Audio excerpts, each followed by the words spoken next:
Naiz irratian, bigarren kafea.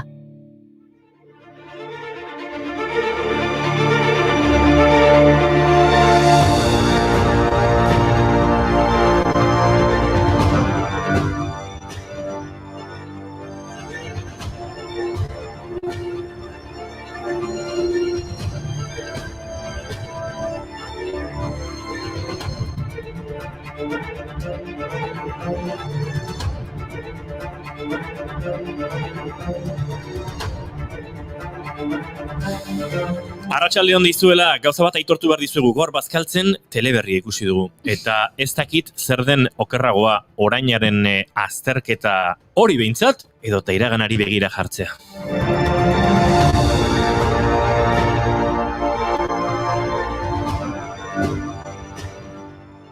Urtea bete da poliziak George Floyd hil zuenetik. 2008ko maiatzaren 25ean, Derek Chauvin poliziak George Floyden lepoa belaunarekin zapaldua izan zuen 9 minutu eta 29 segundoz. Duela urte bete, beste behin polizia zuri batek afroamerikar bat hil zuen. Lekukoek dena grabatu zuten eta gauerako Floyden heriotzaren bideo Amerikako estatu batuetako etxe guztietara iritsi zen. Protestak piztu ziren herrialde osoan eta egun gutxiren buruan muga gainditu zituzten. Jendearen erantzuna ikusita, Martin Luther King hil zenetik arrazakeriaren aurkako mobilizaziorik handiena izango zela argi zegoen. Manifestazioak Minneapolisen hasi eta herrialde osora zabaldu ziren. 26 estatutan Guardia Nazionala atera zen kalera manifestariei jazartzeko. Laster hedatu ziren mundu osora, Erresuma Batura, Hego Afrikara, Frantziara, Brasilera, Belgikara eta Euskal Herrira. You're taking my life from me. I can't breathe. Will anyone fight for me? Pertsona asko arteaz baliatu ziren protesta mezuak zabaltzeko, horren adibide.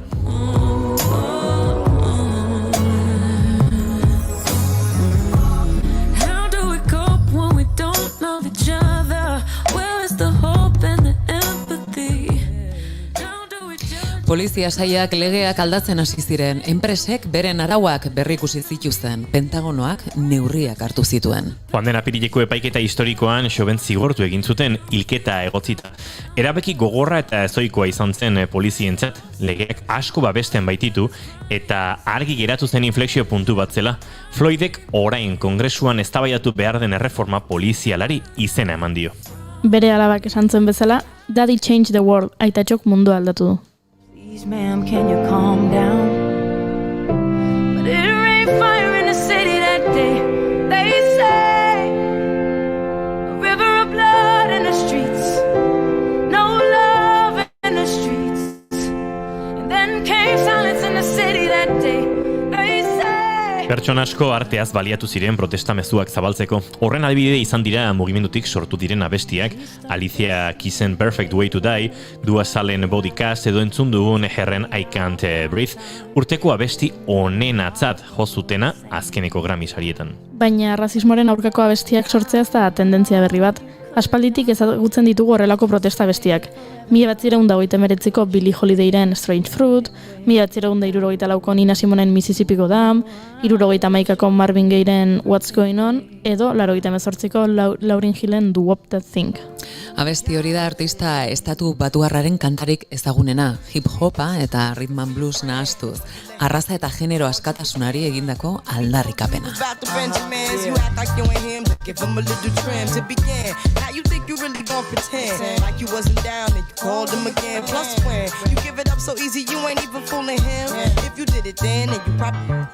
Eta gaurko egunez jaio zen entzuten ari garen artista puska hau. Zorionak, Laurin. Genero eta musika estiloen estereotipoak apurtzeagatik ezaguna, sekulako arrakasta lortu zuen bakarlari gisa, baina The Fugees hirukoteko kide bezala hasi zuen bere ibilbide artistikoa.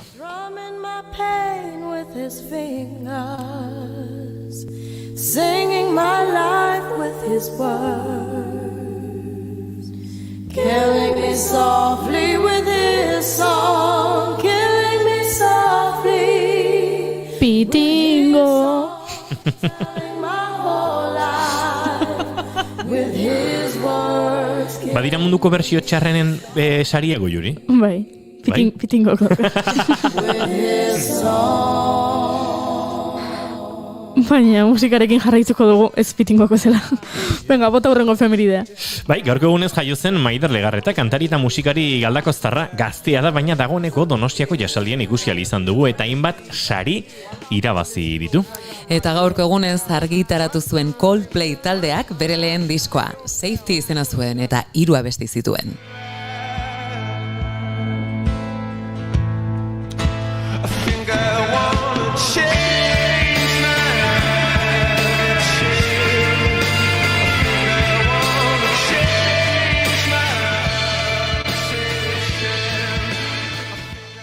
Baina efemeride garrantzitsu bat ahaztu zaigu. Norbaiten urte betetzea? Ez, gaur maiatzak 25, frikien harrotasun eguna da gaur. Egun horretan bertan, baina 1977an, estreinatu baitzuen George Lucasek Star Wars sagaren lehen atala, Una Nueva Esperanza.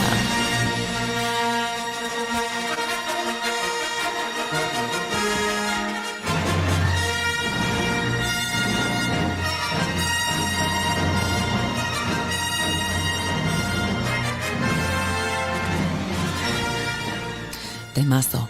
Arrotasun frikiaren eguna Han Solo, Luke Skywalker eta konpainiaren zinema sagatik haratago doa, maiatzaren 25ean, zerbaitekiko neurrigabeko grina izatea eta teknologiarako zaletasun edukitzea ospatzen dugu. Eta noski, friki hitzari konotazio negatiboak kentzea helburu duen eguna ere bada. May the 4th frikien eguna Star Warsekin lotura duten egunak beti egokitzen zaizkizu zuri, Maitena. Noski, indarra beti ditudalako nirekin. Bueno, bale, baino gora frikismoa, Baino beste egun bat azu zaigu. Gaur maiatzaren 25ean beste ospakizun bat ere badaukagu hor, Gaur, toallaren nazioarteko eguna da. Ei! Pero que no tire la toalla, que se vaya pa la playa. I txin, zeren eguna? Toallarena? Toalla? Bai. Douglas Adamsi egindako omenaldia da. La guía del autostopista galáctico lanaren egia da Adams. 2001an ospatu genuen lehenengo aldiz egun hau, egile britainiarra hil eta 2 astera. Ezagutzen ez duenarentzat, La guía del autoestopista galaktiko trilogia bat da. Liburua errepide espazial bateko lanek lurra suntsitzen duenean hasten da. Arthur Dent bakarrik salbatzen da, Ford prefekti esker. Lurrari buruzko kapitulua idazten ari den alienigena bat. Eta alienigena horrek esaten dio Arthurri hartzeko toalla bat, Zergatik toalla bat? Gainean etzateko, izkutatzeko, guztia dagoenean arma gisa erabiltzeko, gorputza berotzeko, lehortzeko. ba hori, ateratzen toallak. Aizue, eta ez dugu gorko? Juani Nazio Artxuaga dator erregetzari buruz hitz egingo digu. Eta Josu Zabaleta itzultzailerekin hitz egiteko aukera ere izango dugu. Katakrakek urpean muratu berri du Lida Txaikovskaiaren liburuaren itzulpena. Eta olio izango dugu izpide Mikel Izagirre Roitegirekin. Ba, asko gaitezen ez da? Maiatzak 25 ditu gaur entzule eta asteartea da. Ongi etorri, bigarren kafera.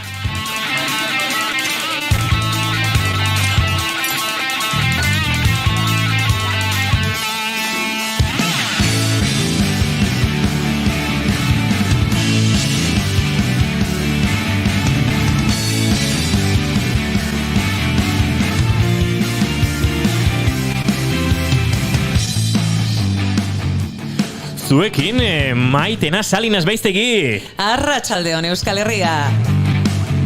Goiuri Ezeiza Arandia. Arratsaldeon.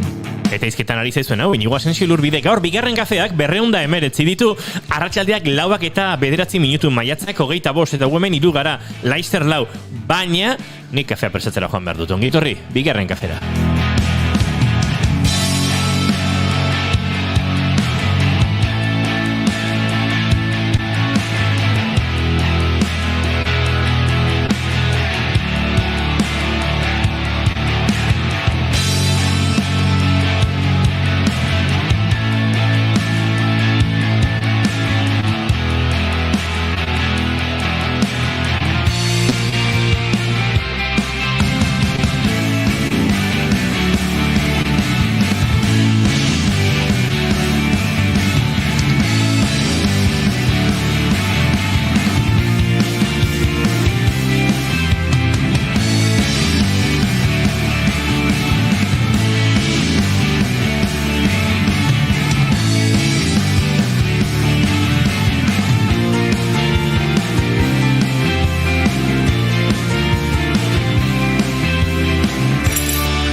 Bistan dagoen hori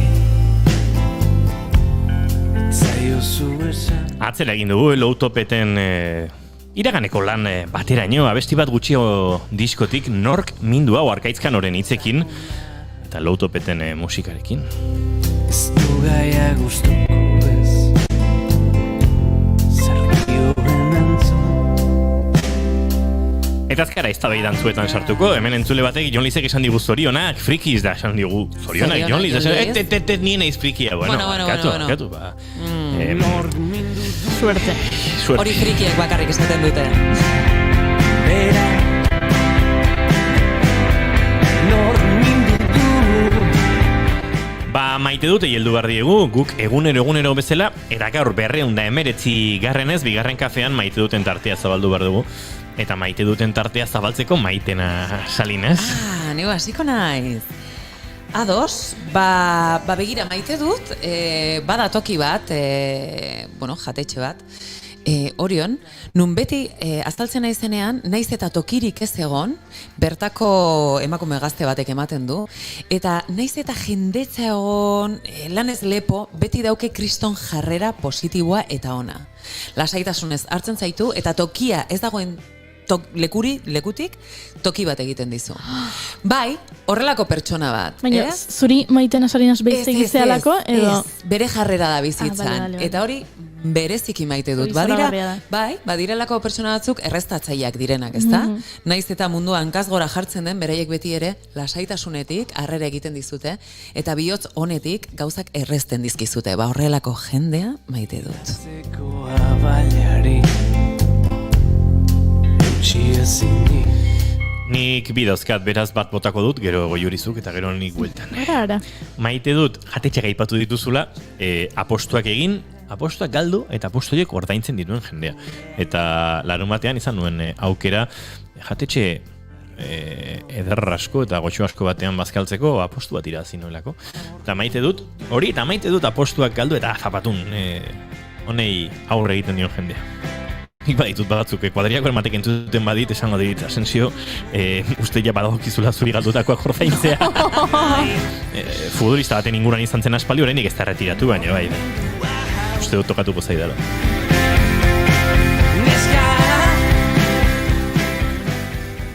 Azuko Juri?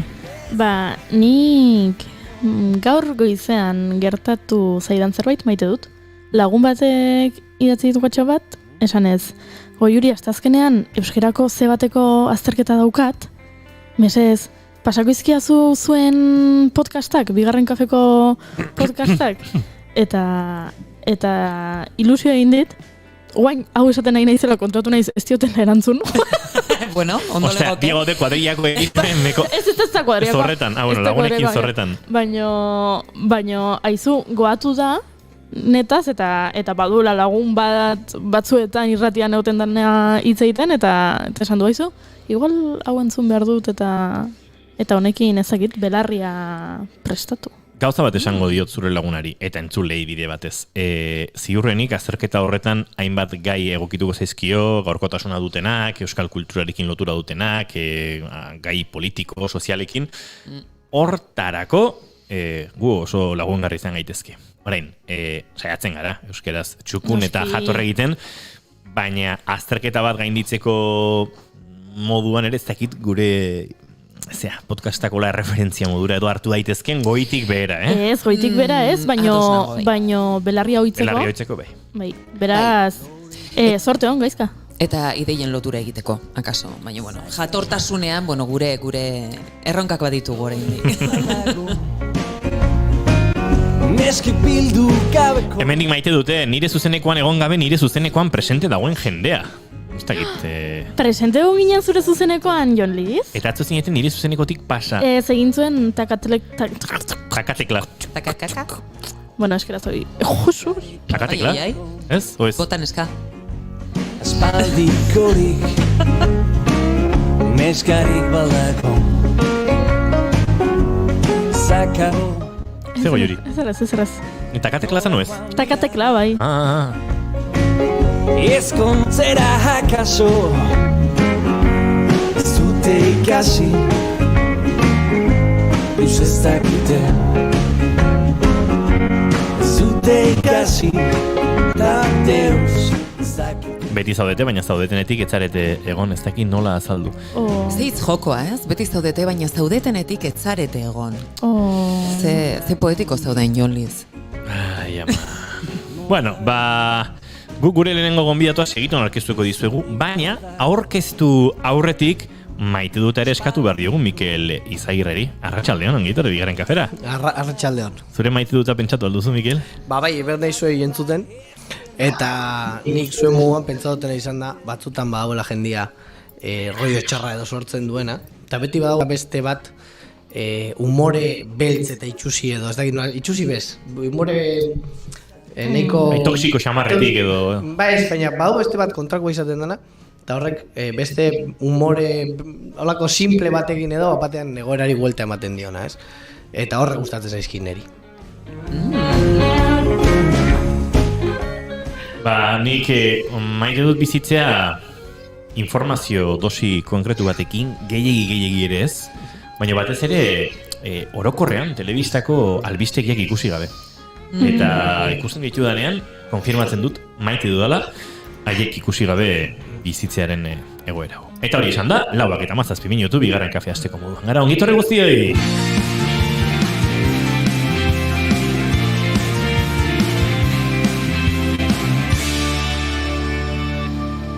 Emaiozu bigarren aukera bat egunari. Naiz irratian, bigarren kafea.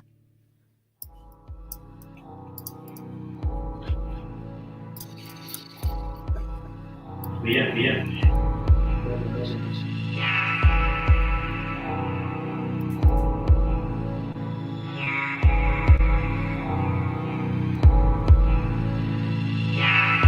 Goian nagoela, dena txiki egiten da, handi bilakatzean.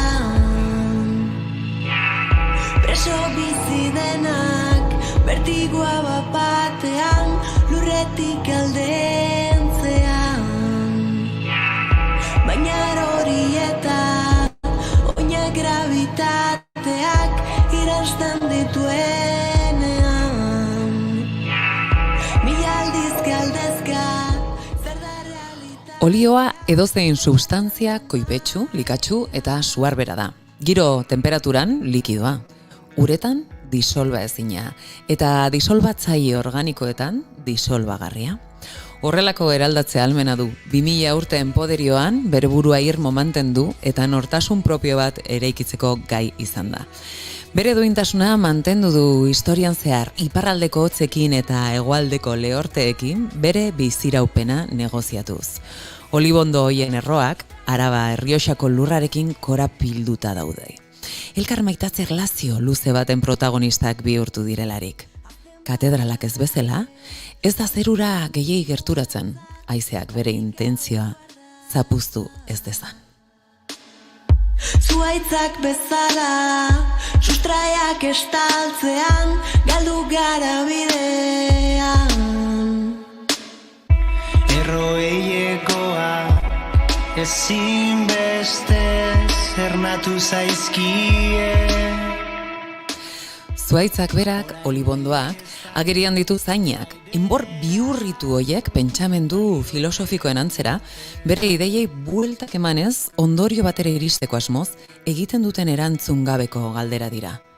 Olioa hitz egiten denean, jatorri askotakoak goraipatzen dira, baina oso gutxitan edo sekula ez Euskal Herrikoar.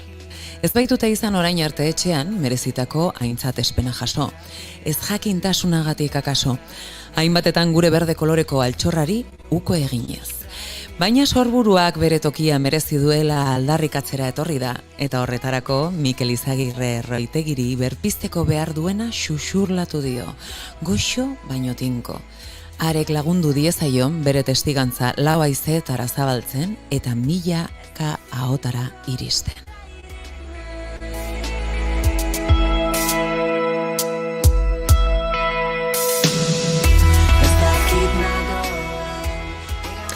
Mikel irakaslea da ofizioz, baina artisaua pasioz.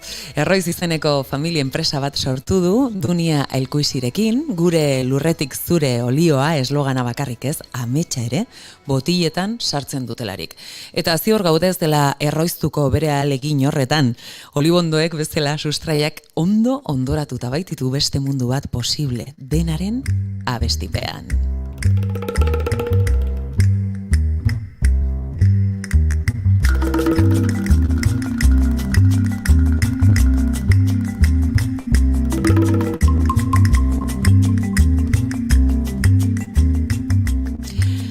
Arratsaldeon, Mikel. Kaixo, arratsaldeon. Ongi etorri bigarren kafera. Eskerrik asko. Bueno, Lantziegotik zatoz? Bai, gaur goizian lantzego neuan, bai. Antxe zinean, Gasteiztik ere pasazara, Baitxa. mugerkortasuna ja askea denez goiti beraz zabiltza, eh? Bueno, aprobetxatzen pizkatxo. Baina zu izatez nongoa zara? Ni jaio nintzen plantxin, soa luzen, Placencia las Armas. Aha. Bueno, nire ama Ibarren jaiotakoa da, niz eta bere gurasua biak Lantzigon jaiotakoa dien, aita aretxabaletakoa dukat. Ta nahi eta ni, soa luzen jaio ginen, baina gero ja Gasteizera joan ginen, aman lana sala medio. Baina ontxe bertan ja, eguna da, bi anaiak Lantzigon bizi garela. Ze gauza, Erroetara bueltatze hori ez da? Txiki-txikitatik asko joan gara Lantzigora, aitonak eta monak etxean zeukaten, eta uda guztia, asteburua, gabonak, beti izan da Lantzigo bizitzeko tokia. Eta gero bestia zian lanerako tokiak. Orduan horrek uste dut garrantzi handiuk idabela. Jakina eta esan duzu, nora joan bizitzera, ondo bizitzera eta Lantziegora. Hori. Eta nondik eta nola esnatzen zaizue, Mikel, Euskal olioaren kultura sustatzeko erronkari heltzeko behar eta nahi hau? A ber, historia hau hasi izan umetatik hasten gara, ez? Osea, olibonduak familian beti egon dira, eta Lantzigon badukau oso dolare zahar bat, bertan olioa egindala betidanik autokonsumorako, eta orduan betidanik bizi izan dugu etxeko olioaren historia. Oindala urte batzuk, Dunia eta ni pizkat gure etorkizunean pentsatzen, eta baita ere Lantzigon bizi ahal izateko lanpostu bat, bizi modu bat aurrera ateratzeko moduarekin, eta olio asko gustatzen zitzaigun, beti genen olibondoak zaintzen, Dunia batez ere, ze maztiak eta badauzkagu, baina Duniak adibidez mazti kasuripez, beti olibondoa, eta gustatzen zitzaizkigun, hasi zian nitzen olio berriak, pizkat Arabarriosako variedade autoktonoarekin, horrez izan pizkat eusko labeleskua sartzen, dolare moderno batzuk eta hasi zian sortzen, badauz onja 3 gara. Eta hortik hasi izan pizka gure nahia. Orduan hor formakuntza bat hasi izan. Eta formakuntza horrek bukatu zeban, oin erroiztan proiektu honetan. Zuek esaten duzu ez, webgunean ere, Matxondoaren Arabako Errioxako anaia zarra dela olibondoa. Bai. Egia da, ez? Gu esaten dugunen Araba Errioxa beti ere, ardoa etortzen zaigu burura. Baina olioak, badituzue olibondo batzuk 2000 urtetik gorakoak direnak, ez da? Gure olibondoak ontsa zaintzen ditugunak ez dakigu zenbat urte daukaten ezin dalako jakin. Gudakiguna da, oindala 2000 bat urte, olibondo iritsi zala Arabarrioxara Fenizioen bitartez. Bai, Fenizioak izan zian, Ebro ibaia aroraino navegatzen zutenak, eta landare hori bertaraino ekarri zutenak. Gero 2000 urte horietan egonda eraldatze prozesu bat, olibondoak ez da gauza bera Katalunian landatu ziren olibondoiek Ebroren amaiera aldera, edo Arabarrioxan dala punturik altuena edo. Orduan gure varietatea sortzen joan zen 2000 urte horietan. Eta gure varietatea ontxe Arroniz izena duka, baina berez, gure aiton amonek eta ez zioten izeni jartzen, bakarrik olibondo mota hori zegoelako herrian. Hori dalako, hotzak eta, bertan mantentzen den variedade bakarra. Orduan, ez eguan diferentziatzeko modurik olibondotara joaten ginen, eta punto. Oindala urte batzuk, olibondoen pizkate inzian pizkate danak izenpetu edo, eta naparrek esan zuten Lizarra alde hortan, variedade berdina konpartitzen du noski, zegoela olibondo bat ezberdina sana. Eta analiziak egin da gero, hola atera zan, baietz, ezberdina zala, eta, beraiek eukizuten izena jartzeko aukera. Herria bertan dagoelako, ez da, Arroniz herria. Ordan, Arroniz izena jarri zuten variedadeari. Eta bihurtu zan nola, olibondo mota bakarra herri baten izena daukana. Bai. Ara. Lastima txinetela aurretik joan, ez? Lantziego, Claro, baina izateko. ardoaren bumean gabizitze egiten, 85. urtean, eta hori izan zen pixkat olibondoak gehien sufritu izan duen momentua. Ontxe berriro gabiz berreskuratzen, baina momentu horietan olibondoa asko altxatu zian, mastiaren gaitasun ekonomikoa oso indartsua zelako. Beraz, esaten ari zaren zenbait masti desagertu egin ziren, zenbait olibondo. Olibondo barkatu, Bai. desagertu egin ziren mastia jarri zituztelako. Hori da, urte gutxitan 1000 hektareatik 100 hektareara jaitsi zion produzioa, eta ben gauz ere 300 da piku 400 bat hektareaten. Hori dira datuak, aprora da gure Araberrixako olibondoaren asoziazio bat, eta horiek dira guk eskuetan ditugun datuak. Erroiz, oso barrenetik, egindako proiektua da, ametsa, ez da bakarrik ekintzaile izatea, zerbait gehiago dago, ondarea da, ondare kulturala, gastronomia, gauza asko daude, ez da? Erroiz da pixkat dana, eta konturatzen gara zenbat jente gerturatzen den gure gaino horregatik, ez? Guk bilatzen duguna da olibondoaren egoera duin bat, bilatzen dugu kalitatea, bilatzen dugu irudia, bilatzen dugu hizkuntza, nortasuna, hori dana ez dalako gure zati bat, eta olioa gertatzen dena, zuk komenta duzuna, ez? Sentitzen dugu Euskal Herrian askotan ardoa hitz egiten dela, eta ez jaiola bere lekua eman gure olioari. Ontxe, poliki eta egindako lanari esker, goiaz, zuei esker, eta alako pizkat mikrofono bat aurrean jartzen bai guzue, gara gai mezuari pizka bidaltzeko Euskal Herriari. Bai, zezuek pedagogia ere egiten duzue, askotan, zerbait, plazaratzen ari zarete, askontzat berria izan daitekena. Zer dauka ezaugarri berezi bezala olibondoek edo, Euskal Herriko olio honek? Euskal Herriko olibondoak oso berezia da azteko, ez? Bakarrik nola loratzen duen eta nola sortzen duen fruitua berezia da. Oso etapa motzetan egiten duelako. Bai, Araberrixan beroa dagoen momentuan egin behar du prozesu guztia. Horretaz aparte, gure oliba, esango dugu tamaino erdiniokoa ertaina dela, eta kasualidadea da, eta da daukagun sorte bat, nutrizionalki oso potentea da. Bai, olio ona hitz egiten dugunean, polifenoli buruz hitz egin behar dugu, oleo kantalari buruz hitz egin behar dugu, eta arronisak maila altuenetan dago, bai? Kasu honetan. Baina horrek olioari bai emate dutxa, pikante puntu bat, eta pizkat mingotz puntu bat, horrekin jolastu behar duguna, jende gehiagori gustatzeko eta iristeko. Badago jendea gustatzen zaiona pikanteago eta mingotzago, eta hori nutrizionalki hobea izango litzatekeena, baina badago beste batzu nahiago dutena apurtxo bat olioa suabetxoagoa izatea. Eta horretarako jolasten duguna da olibondoak, olibak heldutasun maila ezberdinetan jasotze ditugu eta ekoizten ditugu olio ezberdinak sortzeko. Duela zenbat urte hasi zineten lan honekin zazpi urte proiektua hasi ginoala eta jakoaz olioa merkataratzen goia 3 urte. Baina, claro, 4 urteko lana formakuntzan, infrastrukturak montatzen, hau da, etxeko enpresa bat, hemen ez da inor laguntzera etorri, izan da buru gogorkeriaren prozesu bat, eta, inposin hau, baina sufritu ere egin izan da. Zenbat jende esaten digun hori, ez da?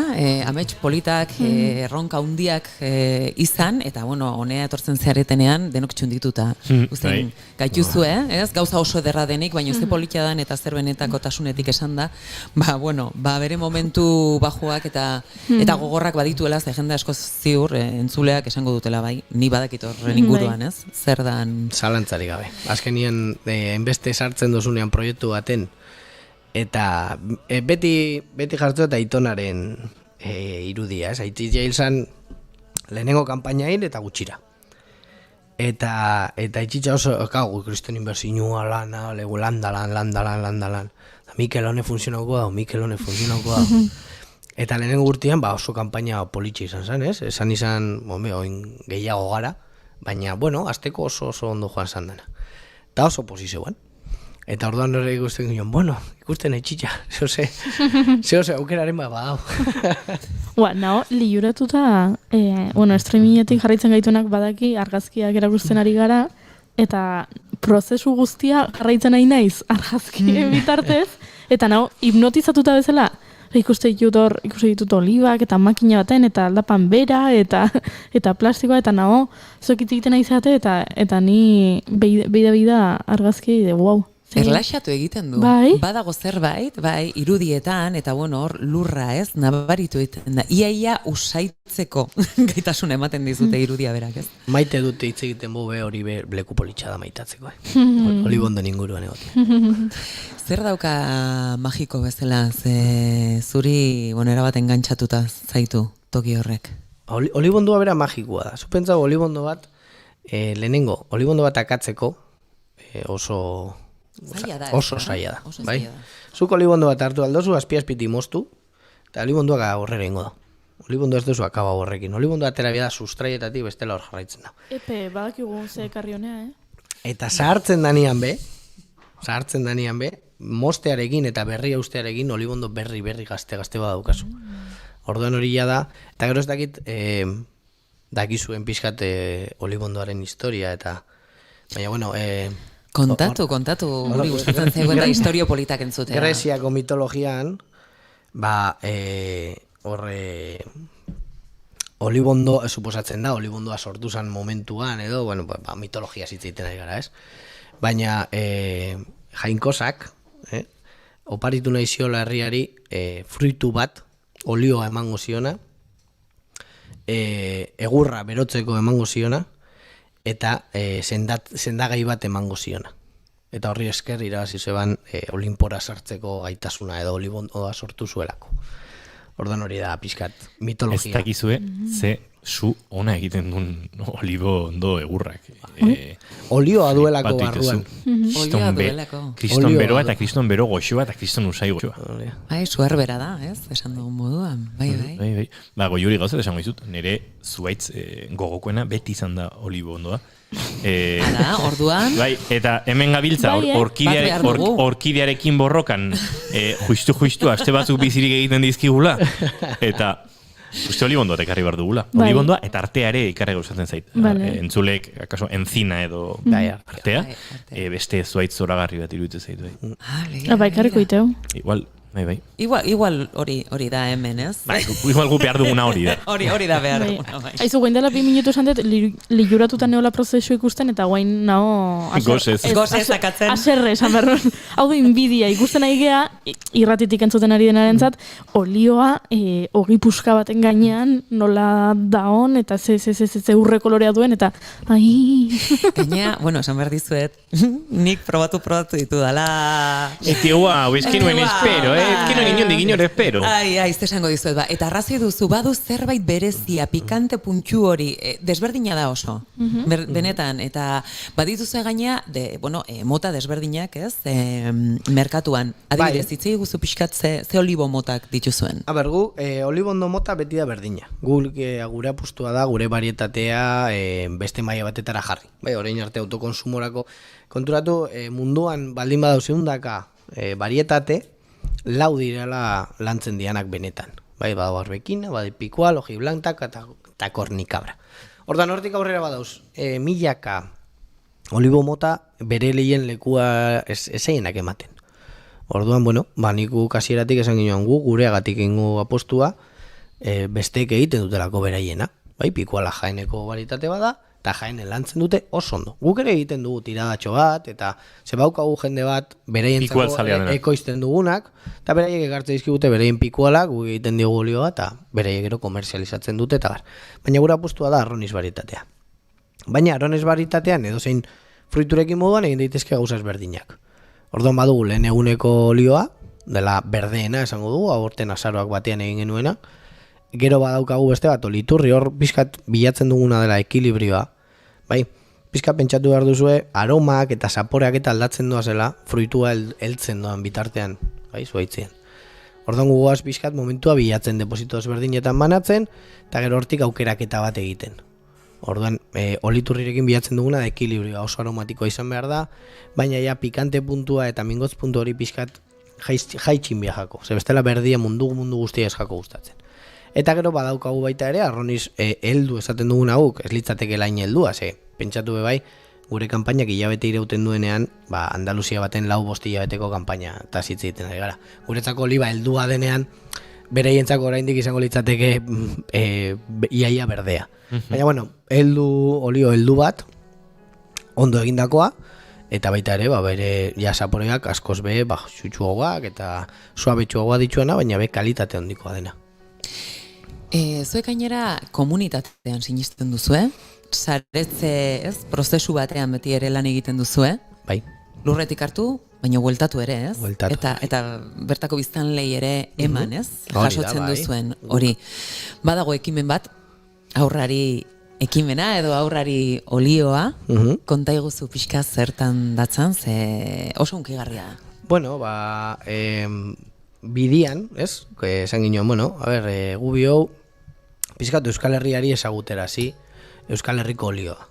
Eta hortarako esan ginoen, bueno, gozen gonbidatzera Euskal Herriko kulturan edo izena daukaten jendia, gonbidatuko ditu gure etxeraino, etortzera, dastatzera, eta pixkat sortuko duguna da jende horrek gure hitza pixkatxo bat irekitzea, ez? Orduan aurreko urtean sortu genuen abuelari, Jon Maiarekin, bertsolariarekin, oso polita izan zen, bikain atera zan dana, eta horren truk, gu beti pentsau du gauzak ekilibratu behar direla, erabaki genuen irabazien euneko zati nahiko garrantzitsu bat, euneko 30 kasu honetan, pixkat opari ematea, ez? Ekintza ezberdinei. Orduan aurten, Maitenarekin. Eta Itziaritu inorekin. Atera genuen aurrari botila. Pixkat aurrari hori bilatzen duguna da nori, ez? Esaten ematen diogun. Eta oso garrantzitsua da, aurrari berak aratz du izena. Eta da gure herri ondoko mutiltxo bat, baduena gaixotasun kongenito bat, dutxene deitzen dena. Eta horrentxe bertan, ez daukate bizitza esperantza handirik, eta kalitatea ere bai gutxi. Eta familiarekin kontaktuan jarri ginen, zuek baietza emandakoan, orduan berei eskaini genien, proiektuaren parte honetan edo parte hartzea, eta baiezko eman zozkuen. Eta egia esan, oso pozio zela. Urtea zaila da, mezuak irekitzea oso zaila dira, aurkezpena ere. Aurkezpena atzeratzen ari gara, baino egingo dugu. Nahi duzuenien, orduan eta gerturatzen egia, orduan eta gehiago, eta ikusten ari den jendea ikusiko du aratzen argazkia, bertan, hau da aratz, eta esnan bezala, beak duxen gaitza du, eta muskulo distrofia bat da, esan behar dugu, muskulo ehun hildaskatuen ahultasuna, ez? Eta galera sortzen duena, erentziazko gaixotasun talde baten barruan dagoena, eta gizonei eragiten die gehien, eta bizitza itxaropena 20 urtekoa izan ohi da. Eta bueno, oso ekimen ederra da, beti ere zuek esan den bezala, ez? Hor, elkarrizketa batean bizitzaretan ez bakarrik lurrarekin, baizik eta bizitzareten jendearekin. Kasu honetan, aurrarien kasua, aratzen osaba, ondoko herriko bodegan nera nahi agitzen daulan, bai? Eta ni begondan hau berakin matxa kampainan, bai, bendimietan. Eta bere osaba egoten zan gurekin. Orduan, karo, berria irekin zan, ikusi eta hau bestia, nik aratzen nean ezagutzen, eta bere amaira txesta. Baina, bai egin zian ekimen ezberdinak, udan, pintxoak, ez dakize, pixka dirua biltzeko. Eta, argi ikusi genuen, igual hori izango zala aurtengo gure proiektua. Eta gero, beraiekin egon nintzenean, oso politxe izan zen guk eskaini ez, eta ikusi, dirua lortzen dut, eta beste zuen beharretarako, eta ez Mikel gu bagoaz asoziazio batetara, eta diru asoziazio horretara jongo da. Hori, niri guztu jatan, zezan egan, ostras, zelako ez daukazu aukera, eta beraiek ez zuten dirua nahi baita ere, nahi zuten esan beraien gaixotasunari eta pixkat zuen moduko pertsona hauekin aurkezpen horretan edo pixka jartzea eskatzen zuten esan bakarrik, jarri dezakegu gure kartela aurkezpen egunean? bai, noski bai, eske, klaro jarriko dugula zuen kartela, eta noski egingo dugula, eta beraiek hori nahi zutena, ez? Ez beste dirua, baita ere eskertzen dutela, ze gasto asko dira, ni beraiekin askotan egon naiz hortik aurrera, eta, bueno, umeak behar handia ditu, gero pizka bizitza kalidadea handitzeko, masajistaren era joan behar du iaia egunero, lusatzeko muskulu horiek, eta bueno. Arnas aparatuan izaten dute, ez? Lehenengo kanpotik, hanketatik hasten da, oinaratzuk ikusten bozu, oso mutiko normal ematen da, igual lapurtxo bat gogortxu odoka gerria edo, izango genuke, baina bestela oso mutiko alaia da, eta normal, baina jakin badakigu, horrek ez duela barkatzen. Eta oin badaude Bartzelonan ari dira egiten proba batzuk, eta aurreko gunean amarekin egon nintzen, eta posi gaurela, gaizki pasatu dutela oin baitxabe, konfinamentuan eta mutikoarekin oso gaizki, hori da pizkat historia. Eta ze garrantzitsua den, hoi ez plazaratzea, ezagutara ematea, azkenean ez egoteko, ez, geto hietan, ze horrela sentituko dira askotan, eta guk ere, horren gainean, orduan eta gehiago ikasten dugun enean, beti ere gero ikerketa aldetik, babes handiago izaten dute behin eta gizarteratuta dagoenean, ez da? Hola uste dugu, bai. Hori da intentzioa behintzat. Eta konta iguzu, hortik abiatuta oleo turismoa ere egiten duzue. Bai, hori da. Zertan bizitak egiten dutu horrez da esan nahi du? Oleoturismo ere egiten duzu esan du. Bai, hori ere bai. Bai, eta joan barko du, bai. Gu denetara apuntatzen gara. Eta gainera asko, jendea oso harrituta ateratzen da. Guk egiten duguna da, oleoturismoan ez dugu egiten, noski egiten dugula gure propaganda propioa baita ere, ez? Baina kontatzen duguna da olibandaren historia. Orduan, lehenengo bizitatzen da olibadi tradizional bat, non maaztia erdian dagoen kokaturik eta inguruan olibondoak, olako gutxi geratzen dira, baina oraindik badauz. Eta ni baukat bat oso polita, eta olibondoak oso lan handia ematen dute justo olibondoiek, la lengo moduan, aldapan, eta bar, baina oso polita dira, oso zaharrak eta. Ordan bertan azaltzen dira pixkat barietatearen pixkat ezaugarriak, eta bar. Gero joaten gara herriko dolare zaharrera, eta hori da museo bat izugarria, ondio kontutan ukibio martxan jartzen dela, eta hori be da, kriston, han usaina da, hori ez da museo garbi bat, hori erabiltzen den zerbait da. Eta gero hor kontatzen du pixkan, nola egiten denan bertan lan, eta bar, eta gero joaten gara gure dolare berrira, eta bertan azaltzen dugu momentu honetan nola lantzen diren, eta gero katatxo bat, eta ja hor aldizfrute. Proba hau eta. Jendea jakin dezan erroiz.eu zen sartu eta bertan esan bezala aurrari ekimena bultzatzeko olio hortxo duzu ez, 8 eurotan sekulako goxoa dago benetan parte hartu, horretan nahi baduzue, edo oleo turismo egin nahi duzuela orain ja libre eta aske garela, posible dela, jun ospatzera Lantziagora Mikelekin eta bere familia guzti marabilloso horrekin. Bueno, Mikel, nahi aldezu hola zerbait aize lau aizetara bota, entzuleak hor dituzu, hola gonbitea, hola etita.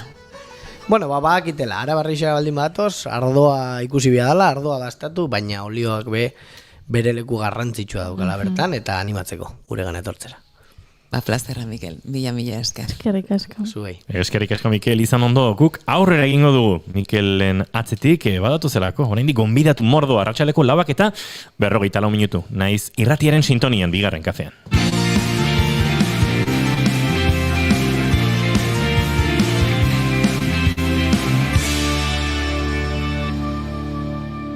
Emaiozu bigarren aukera bat egunari. Naiz irratian bigarren kafea.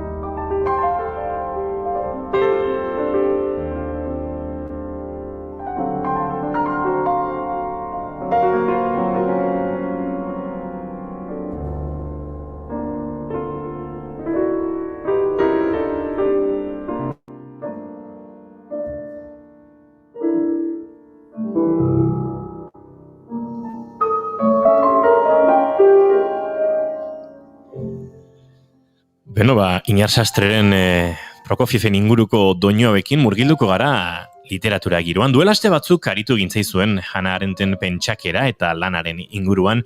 Etzen lehen aldia filosofo alemaniarraren ideiei heltzen giniela, baina aitzakia berezia bagenuen. Katakrak argitaletxeak aurkeztu berri zuen indarkeriaz, Itziar Diez de Ultzurrunek eginiko Arendten itzulpena.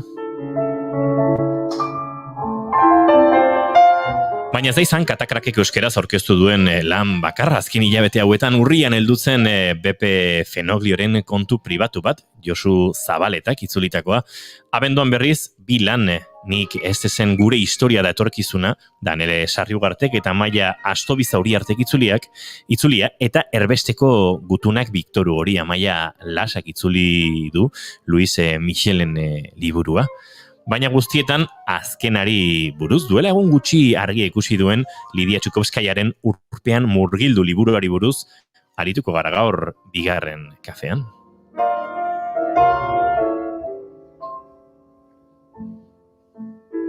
Urpean murgildu, Katakrakek argitaratzen duen Lidia Txukovskaiaren bigarren liburua da. Sofia Petrovna izan zen aurrena, eta Josu Zabaleta arduratu da itzulpenaz. Lidia Txukovskaia San Petersburgon jaio zen, 1907an. Poesia, memoriak, literatura kritika eta narratiba idatzi zituen. 1928an Samuil Yakovlevich Marxagek zuzentzen zuen Detistataren Leningradeko sekzioan lan egiten hasi zen. Baina 1937an sabotatzaile taldea deklaratu zuten erredakzioa, eta kide batzuk atxilotu egin zituzten. 1937ko urte horretan bertan atxilotu eta 1938an fusilatu zuten bere senarra, Matvei Petrovich Bronstein, fisikari teorikoa.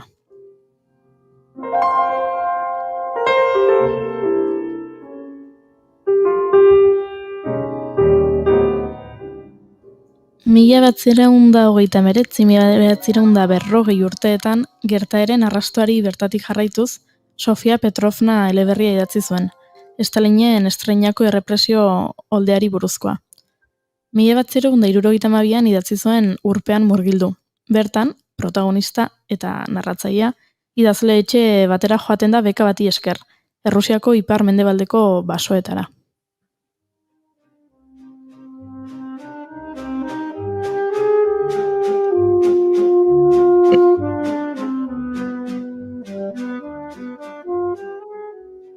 Mila 1974an idazleen elkartetik kanpora bota zuten, eta 1988 arte ez ziren hasi berriro bere artikuluak eta liburuak Moskun eta Leningraden argitaratzen.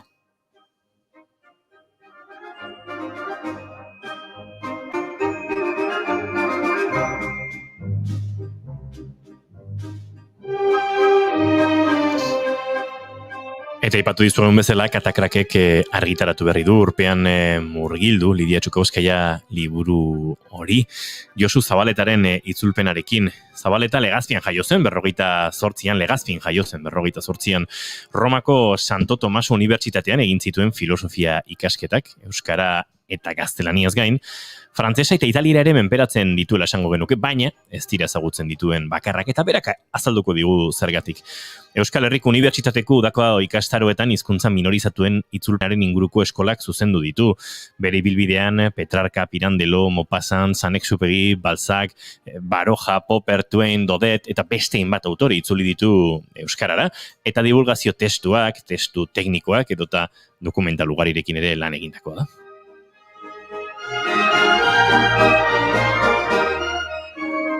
Literatura itzulpenen Euskari saria jaso zuen 2001 eta 2007an, eta ogibidearekin lotutako hainbat erakunde eta elkarteko kide eta sortzailea izan da. Errusiar autore garaikideen lanetarako pasioa nondik jaio zaion hori bera kontatu beharko digu. Arratsaldeon eta ongi etorri bigarren kafera, Josu Zabaleta. Arratsaldeon. Josu, ondo entzuten da? Bai, primeran entzuten zaitu. Bai. Josu Txukovskaia eta Urpean murgildu aurkeztu berri dituzue, baina konta iguzu nondik heldu den errusiar autore honekiko interesa, izan ere ez da itzultzen duzunaren lehen lana. Bueno, lehen da bizi ez da zuzenketak egiteko, baina nola itzultzaile eta zuzentzaileen elkarteko sortzailetako bat naizen, gauza bat zuzendu. nire lanik handiena, nire bizitzan egin dudan lanik handiena da lurriztegien enziklopedikoa. Eta lurren entziklopedia, hori bakarrik.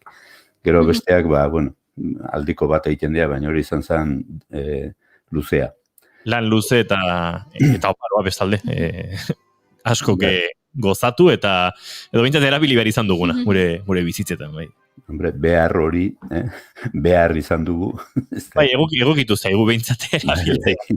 Baina, Josu, galdetzen genizun, ez, Txukovskaiaren gatik, ez da egit, interes hori Errusiar idazle garaikideekiko eta hurbiltasun hori nondik sortu zaizun?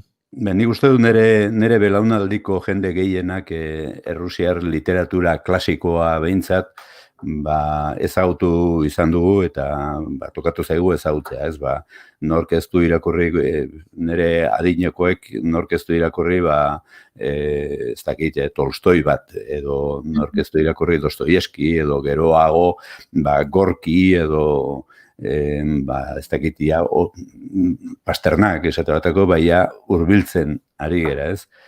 Eta, nire itzulpen jardueran printzipioetako bat izan da itzulpenak ez duela izan behar batez ere literatura eta horrelako gauzak itzultzen dienean ez duela izan behar itzulpen automatiko bat. Alegia ez duela izan behar ordenadore bat tekla bat eman eta itzulpena ekarri edo ordenadorerik ez baldin badago, zeure tekla bat sakatzen duzu eta ordenadorea bezala hasten zera itzultzen, ez? Alegia, zu badituzu korrespondentzia pila bat eta korrespondentzia horiek aplikatzen dituzu eta beti ateratzen zaizu itzulpen berbera.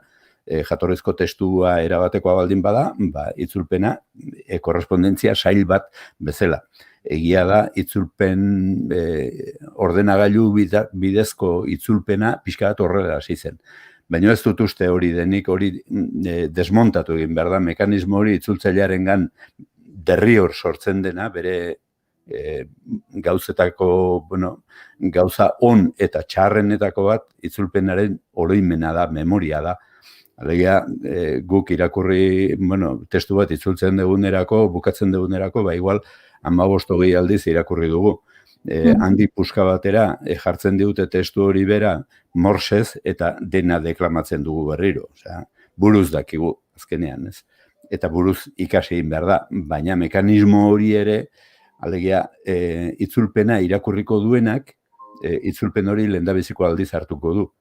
Eta informatzeko prozesu hori, alegia, irakurtzeko prozesu hori nolabait jatorrizkoarekin gertatzen dena guk errepikatu egin behar dugu. Eta hortarako mekanismo automatikoak deseginen behar dira.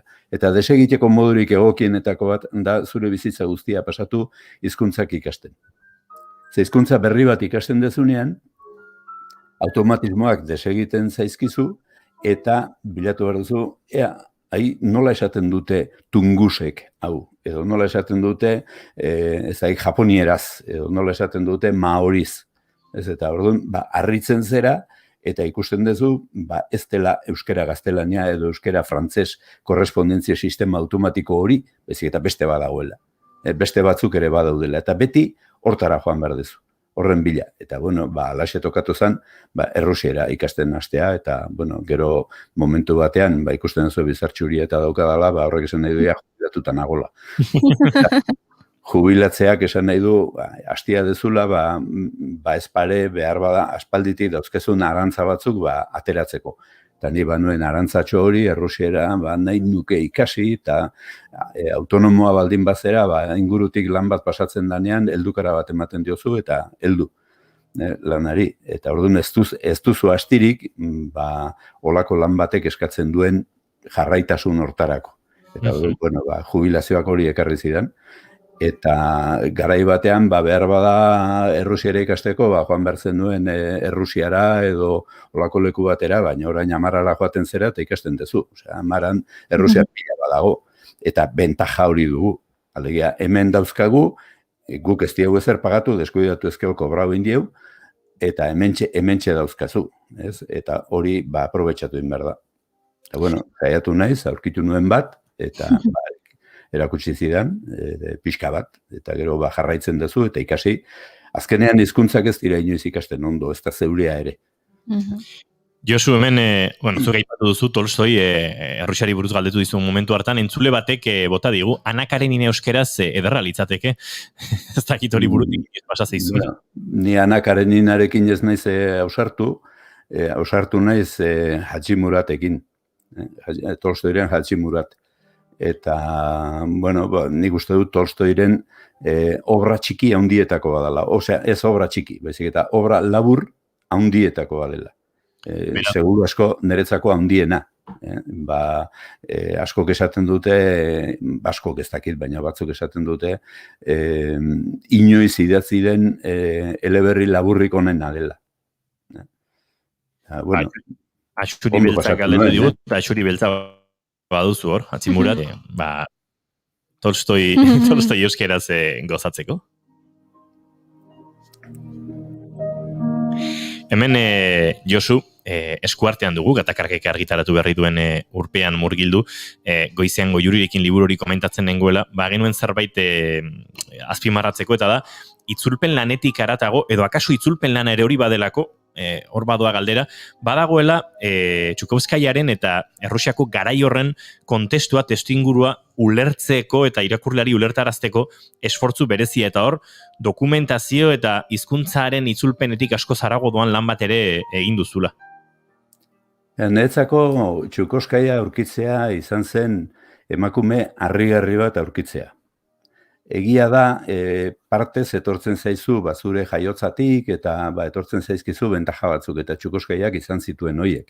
Txukovskaia etzen edozein lekutan jaio. Txukovskaiaren aita zen Kornei Txukovski, hori zen itzulpenaren teorialari handietako bat bere garaian, Gorkiren lankidea, eta pixka bat, batez ere gazte literaturan, eta garai hortako, 20. mendearen lehenengo erdian, hasieratik hasitak hasi, zan errusieraz San Dios. Pelikulak daude berari buruz, berak grabatutako ipuiak, ipui kontalari aparteko bat zen, eta gero bere etxetik pasatzen zen garai hartako literatura mamitsu guztia, eta ez literatura bakarrik. Pasatzen zen, ez dakit, Ana Akhmatova, pila bat pasatzen ziren formalistak, eta horiek denak Txukovskaiak etxean ezagutu zituen, bere etxea, eta ezagutzen zituen, komentatzen zuten, eta giro hortan jaio eta azteak zerbait esan nahi du. Baina ez da hori bakarrik, gero bere aldetik jarri zuen, bere biziko kemena oso gazterik hasi zen idazten, oso gazterik hasi zen Marxaken argitaletxean, haur literaturako argitaletxean, eta teorizatzen idazkeraz, eta horrela teorizatzen badu liburu bat zuzen idaztearen laboratorioan, eta hori dena atera zuen pixka bat aurrera, eta gero tokatu zitzaion bizitza oso gogorra. Stalinen lehendabiziko purga handian, esaten zaio normalean 37. Errusiaz esaten zaio 37. 37 esan ezkeo, bakizu zerta zaigean. Orduan, bere senarra, bigarren senarra zen, Matvei Bronstein, atxilotu zuten, eta kartzelara eman zuten, eta, Txukovskaiari esaten zioten, 10 urteko kartzelaldia eman ziotela, postabidezko harremanetarako eskubiderik gabe. Eta horrela geratu zen, eta orduan bera joaten zen kartzelara, eta orduak pasatzen zituen kartzelako batean, zaiban sartzeko eta informazioa eskatzeko bere senarrari buruz. Han egoten zen beste bat, adibidez, Ana Akhmatova egoten zen, Ana Akhmatovaren lehendabiziko senarra fusilatu zuten, baina semea zeukan baita ere horrela kondenatua, eta egoten ziren alkarrekin, Ana Akhmatovak aprobetxatzen zuen bere poemak errezitatzeko kartzelako hilaran, eta Txukoskaiak buruz ikasten zituen, ze Han Akhmatovak ezin zituen idatzi. Polizia egunero sartzen zitzaion etxean. Eta ezin zituen idatzita euki, eta orduan paper baten idatzi, gero buruz ikasten zituztenean su eman eta erretzen zuten papera eta aurrea. Handik 18 urtera hasi zien poema horiek argitaratzen. Buruz ikasita zeuzkatelako. Orduan, bizitza hori tokatu zitzaion. Gero handik hasi zen idazten, pixka bat, berari gertatuaz, baina novela bat. Etzen senarra, Sofia Petrovnan kontatzen da, semea kartzelara ematen dutela, andra baten semea kartzelara ematen dutela, eta hori dana. Baina etzan semea zen bere senarra. Eta gero enteratu zen, handik urte pare batea edo jakin zuen, seguru asko detenitu zutenean handi puska batera epaitu eta egun berean fusilatu zutela.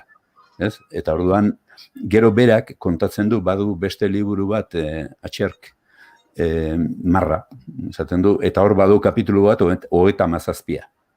Eta kontatzen du, nola bere senarra fisiko nuklearra zen, eta bere senarrak idazten zuen baita ere divulgaziokoa. Eta bere senarra behartu nahi izan zuten egin zuen liburutxo bat irratiari buruz, eta liburutxo hortan, divulgazioko liburutxo hortan, kontatzen zuen, nola zientzian batzutan gertatzen diren olako kasualidadeak, eta aldi berean asmatu zutela, irratia asmatu zuten Popovek eta Markonik. Ez zitzaien gustatu, zentsorei. Eta orduan, berak nahi zuten esatea, pixka balentxo baino Popovek. Distantzia hundik inez, baino Popov. Popov izan zela. Eta berak esaten zuen, ezetz. Eta orduan, asarratu zen editorialarekin, eta eskatu zian, zenbat diru bueltatu behar dut, aurreratu didazuenagatik. Eta ez dut gehiago argitaratuko zuekin. Handik hilabete baino lehenago atxilotu zuten, eta handik 3 hilabetea fusilatu zuten. Horregatik zen, ez dakigu. Baina, horrela, segida horrela izan zen. Orduan, horiek tokatu zitzaizkion, eta gero beste zuzenketatxo bat, orain argitaratutakoa, urpean murgildu, ez da 74an edo argitaratua. 74an argitaratu zen Rusiatik kanpo. Baina idatzi zuen 49-57 bitartean. Alegia, mediku juduen eta kosmopoliten kontrako esetxaldi hartan, Stalinen azkeneko esetxaldi hartan, orduan idatzi zuen. Gero badago beste gauza bat, baita ere interesgarria edo, Sofia Petrovna idatzi zuenean, alde egin behar izan zuen, eta eskutuan bizi behar izan zuen, puska batean, eta aitak pixka bat Moskun bizitzeko modua eta egin zion arte. Baina berak ez harrapatzeko testu horrekin lagun bati eman zion. Gero ordea, San Petersburgon gertatu zen hori, gero ordea gertatu zen San Petersburgo, inguratu zutela alemaniarrek, eta ia 3 urte egon zen inguratuta San Petersburgo, Bigarren Mundu Gerraren hasiera. Orduan, berak eman zion bere testua zeukan gizon hori goseak hiltzen.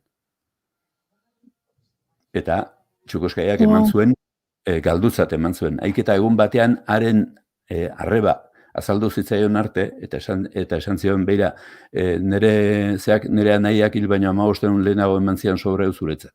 Eta Sofia Petrovna. Ez diela bromatako gauzak. Ez diela bromatako gauzak.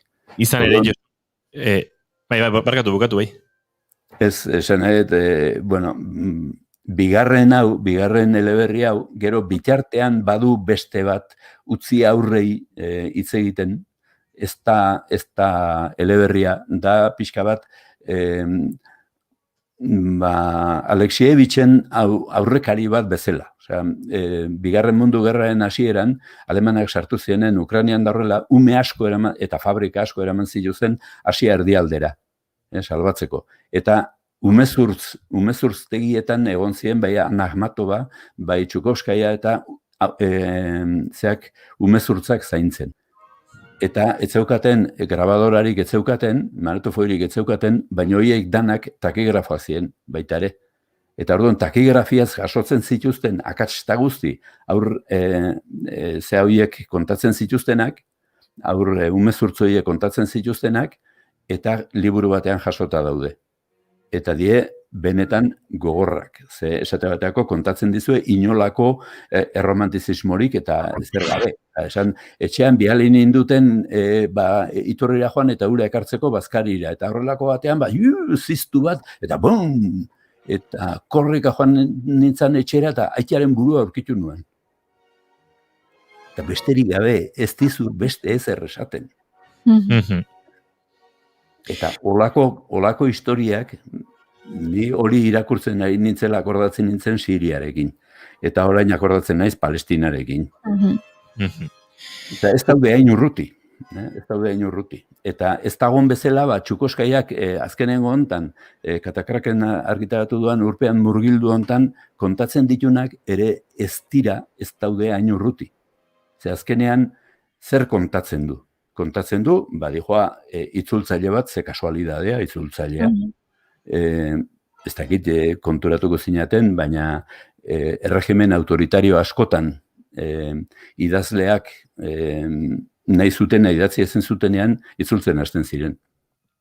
Esate bateako, Ana Akhmatova ez zioten uzten poema bat idazten, baina saritzen zuten itzulpenengatik.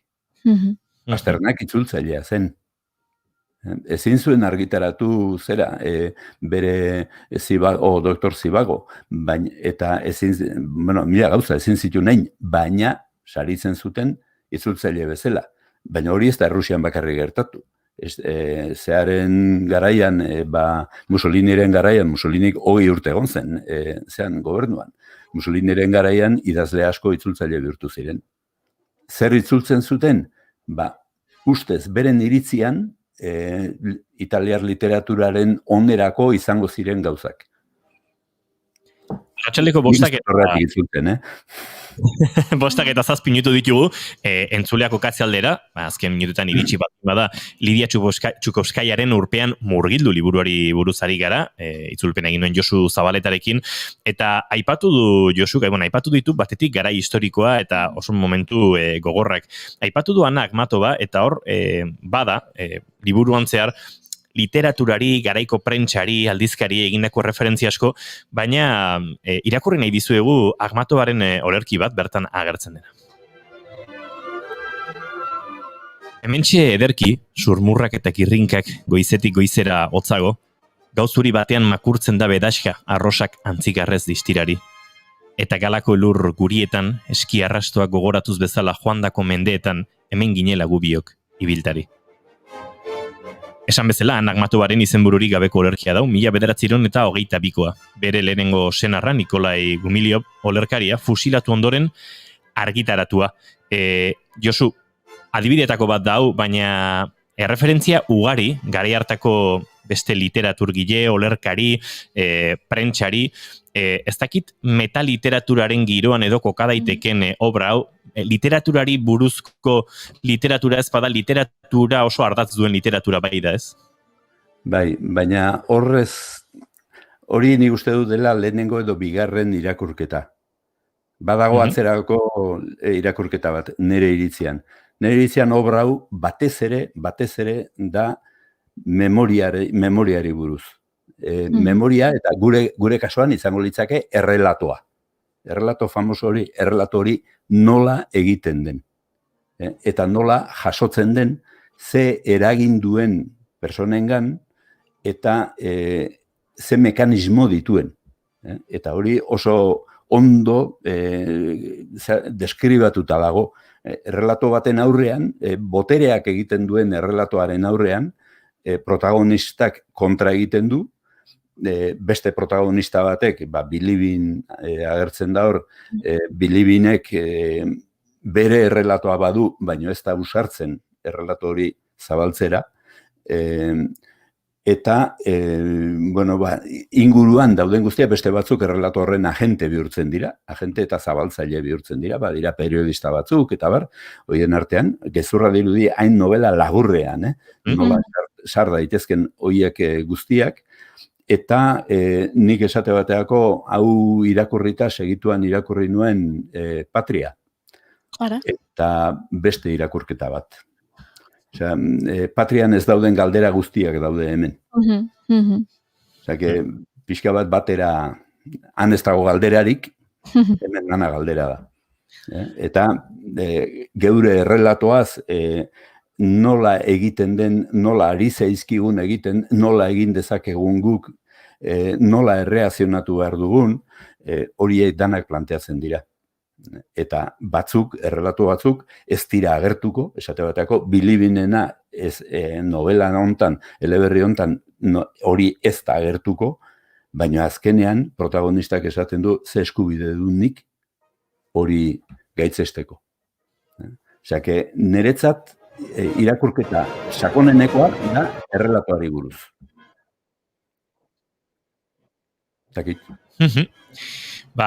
Josu Zabaleta agurtu horretik, hor badira, txupatxusak eskuartean, edo Josu Zabaletak badu, ez, bere argitaletxetxoa, bere etxean sortu, josi eta egiten dituen liburuak, ez dakit Josu zertan zabiltzan orain, ze denbora esan diguzun bezala, erretiroan edo baduzu, erretiro baino jubilazioa, ze erretiratu etzala, erretiratu lanetatik, ez dakit eskuartean baduzun beste lanik, ari zaren, badakigu bilobentzako ere egiten dituzula etxean liburuak, josi eta 6 bat aletxo egiten dituzula, zertan zabiltzan. Bilobentzat eta lagunentzat.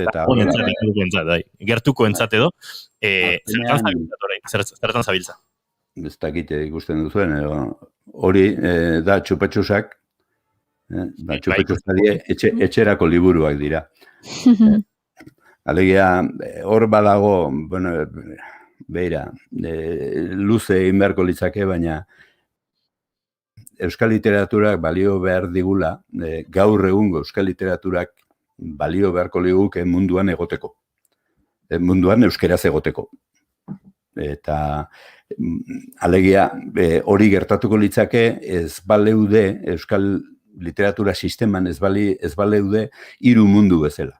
Nik uste dut hiru mundu daudela, bata da aurrentzako literatura, hor dana bata, euskaraz egina, edo zein hizkuntzatan egina, batez ere inglesez egina, eta gero badago euskal literatura bat, euskaraz idazten dena, eta gero badago beste gauza nola di horiek itzultzaileak edo horiek egiten duten hori. Hori benetan euskal sisteman sartuko balitz, euskal literatura sistema aldatu egingo litzake. Ez bakarrik, esate baterako Andu Lertxundik esaten du, ez tala berdin idazten, zuk itzuli baldin baduzu, edo ez baldin baduzu itzuli.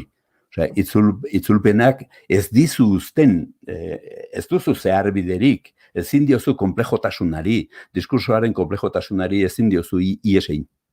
Zuk konplejotasun hortan sartu egin behar duzu. Eta hortan entrenatzen baldin bazea, ez duzu berdin idatziko. Baina ze gertatuko litzake euskal irakurle guztiak itzulpen irakurleak balira aldi berean. Alegia, diskurso konplejoago batera ohituta baleude. Behar bada, euskera sortzen den literatura ere konplejoago izango litzake eta bestela ez litzake irakurriko, aspertu ingo lukelako. Orduan, hortan nik uste dut oso importantea dela, alegia literatura ekartzea, baina literatura gaurkoa. Zergatik, gaurko, ez dakit, hemengo edozein idazle, bizi da, Akramai Lisli bat, bizi den mundu berean. Ura Azerbaidjanen bizi da, baina gure munduko problema ditu, eta guk arenak. Eta gainera, komunikazioa hain bizkorra denean, guk Palestinoen problema dauzkagu, eta ie gureak. Orduan, mundu hortan bizi gera, eta mundu horri erantzun behar diogu, eta mundu hori ekarri behar dugu euskerara, eta alegia bat egin behar dugu mundu horrekin. Orduan, baina problema bat dago. Oso gutxi irakurtzen da, gutxi saltzen da, orduan argitaletxek, kosta egiten zaie itzulpen bat hartzea argitaratzeko. Baina, nik nahi ditut itzuli, eta gainera itzultzea irakurtzeko beste modu bada, eta nahi dut modu hortan irakurri nahi ditut. Baina ezin ditut argitaratu eta ezin ditut interneten jarri ere, ze bestela egunen batean, baten bat etorriko zait, esan ezaizu honen eskubidek. Gutxienez eskubideak ordaintzeko erakunderen bat edo balego, baina ez baitago. Eta orduan ezin ditugu, baina nik itzultzen dudan testuarekin nahi dudan egiten dut, eta ematen diat batxekoi. Eta hemen txet dauzkat, ez dakit. Adibidez, bueno, aurrentzako inak, baditu batzuk, umentzat, nire maladino, eta horrelako gauzak, eta lehenago egin dituen beste batzuk txikiagoak, hau ez da itzuli, hau bilobantzat egina da, izurdeekin hitz egiten ikasi zuen, da hau azkenen argitaratu egin zen, Adan baino lehen, hau buktegin argitaratu zen, baina hau esate batako ezin da argitaratu. Shalamov ezin da argitaratu. Zergatik, eskubidea ditu oraindik. Eta da, Kolimako kontakizunak. Benet honek pasatu zituen, ez dakit, 21 urte edo Siberiako lagerretan. Humberto Ecoren gustatzen zait, eta, bueno, edo hau esate bateko, hor dago, baina Stefan Hessel mendearekin dantzan, liburu galanta, baina, bueno, hor daude. Bideak konpontzen ez dien bitartean, bueno, azkenean liburutxo bat egiteko bilobakin eta bestei erakusteko aitzakian, txon pixkat, Egon eixilik.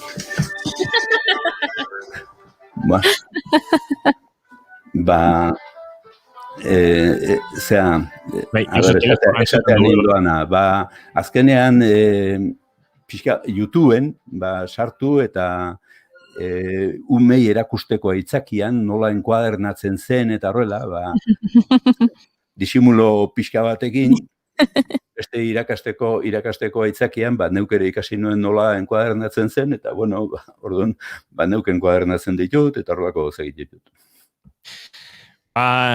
Josu Zabaleta, mila esker guretzat tartea hartzeagatik, aurkezteagatik, erakusteagatik gehiago Lidia Txukovskaiaren inguruan eta baita itzulpenaren lanen inguruan.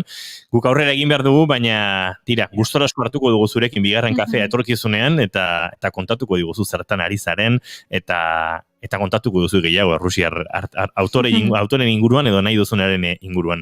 Benetan plazara... Danetik egin leike, Bai, ez da? Esate batako entzuten diazun mikrofonoa audioliburuak egiteko erositakoa da. Pentsa, horre egia bota dugu. Esate bateko audioliburuak oso interesgarriak izango lirake, pentsatu, gaur egun dauden euskaldunetatik, 10 edo 3 euskaldun berria dira. Beraz, ia seguru entonazio problema dute. Bueno, hizkuntzak ikasteko modu on bat, nik errusiera ikasteko eta erabiltzen dudana, da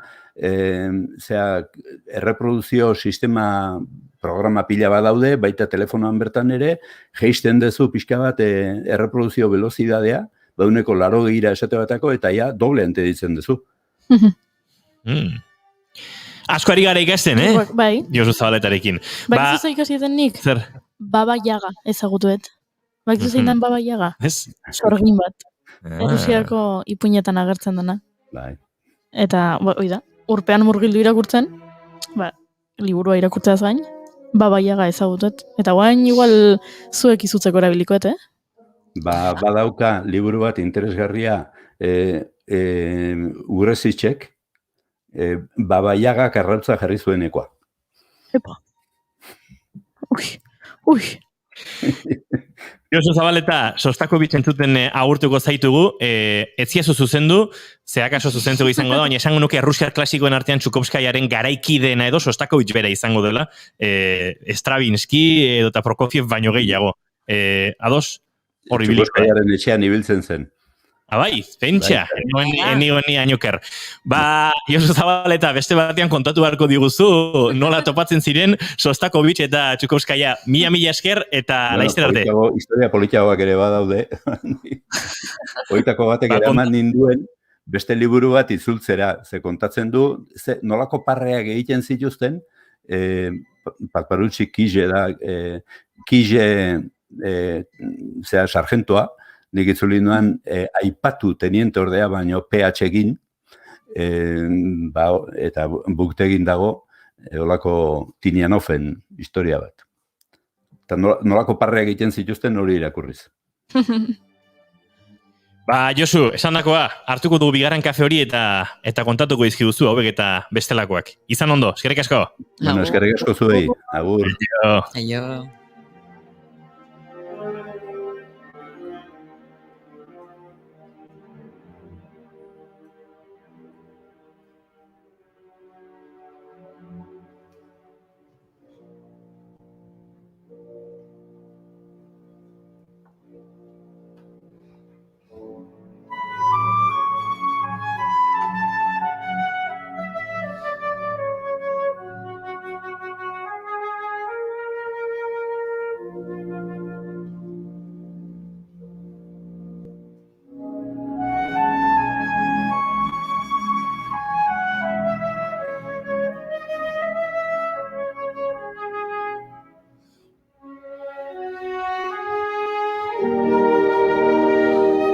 Sostakovich agurtu egingo dugu eta bagoaz aurrera bigarren kafean, naiz irratiaren sintonian zara arratsaleko 5:21 minutu, hementxe gara, zuzenean.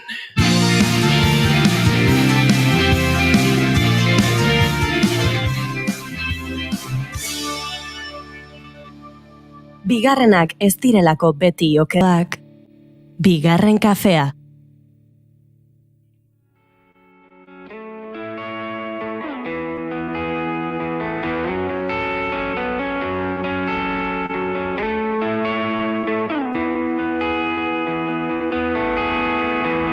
Itxasoak aztura du zure izena, gure azen ondartzortan. Olatuak ezabatuz zure irria, orain inaiz mareata, gorantz Eta gure bagoaz gorantz eta agurtu behar dugu, gure horrengo lankide edo kolaboratzailea. Juan Ignacio Artxoaga, arratsaldeon. Arratsaldeon. Hemen gauzak garbi, bai, Sostakovichen garaiak Wikipedian behiatu ote dudan.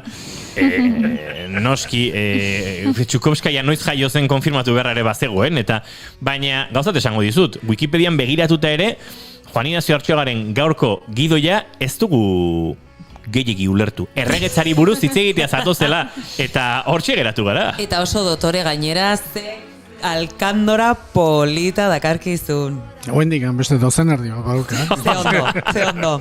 Oin modelo bihurtu zeigu. Hau ere, gorantze joan arazi duzuzuk hori esan zenionetik. Bai, poste naiz gainera.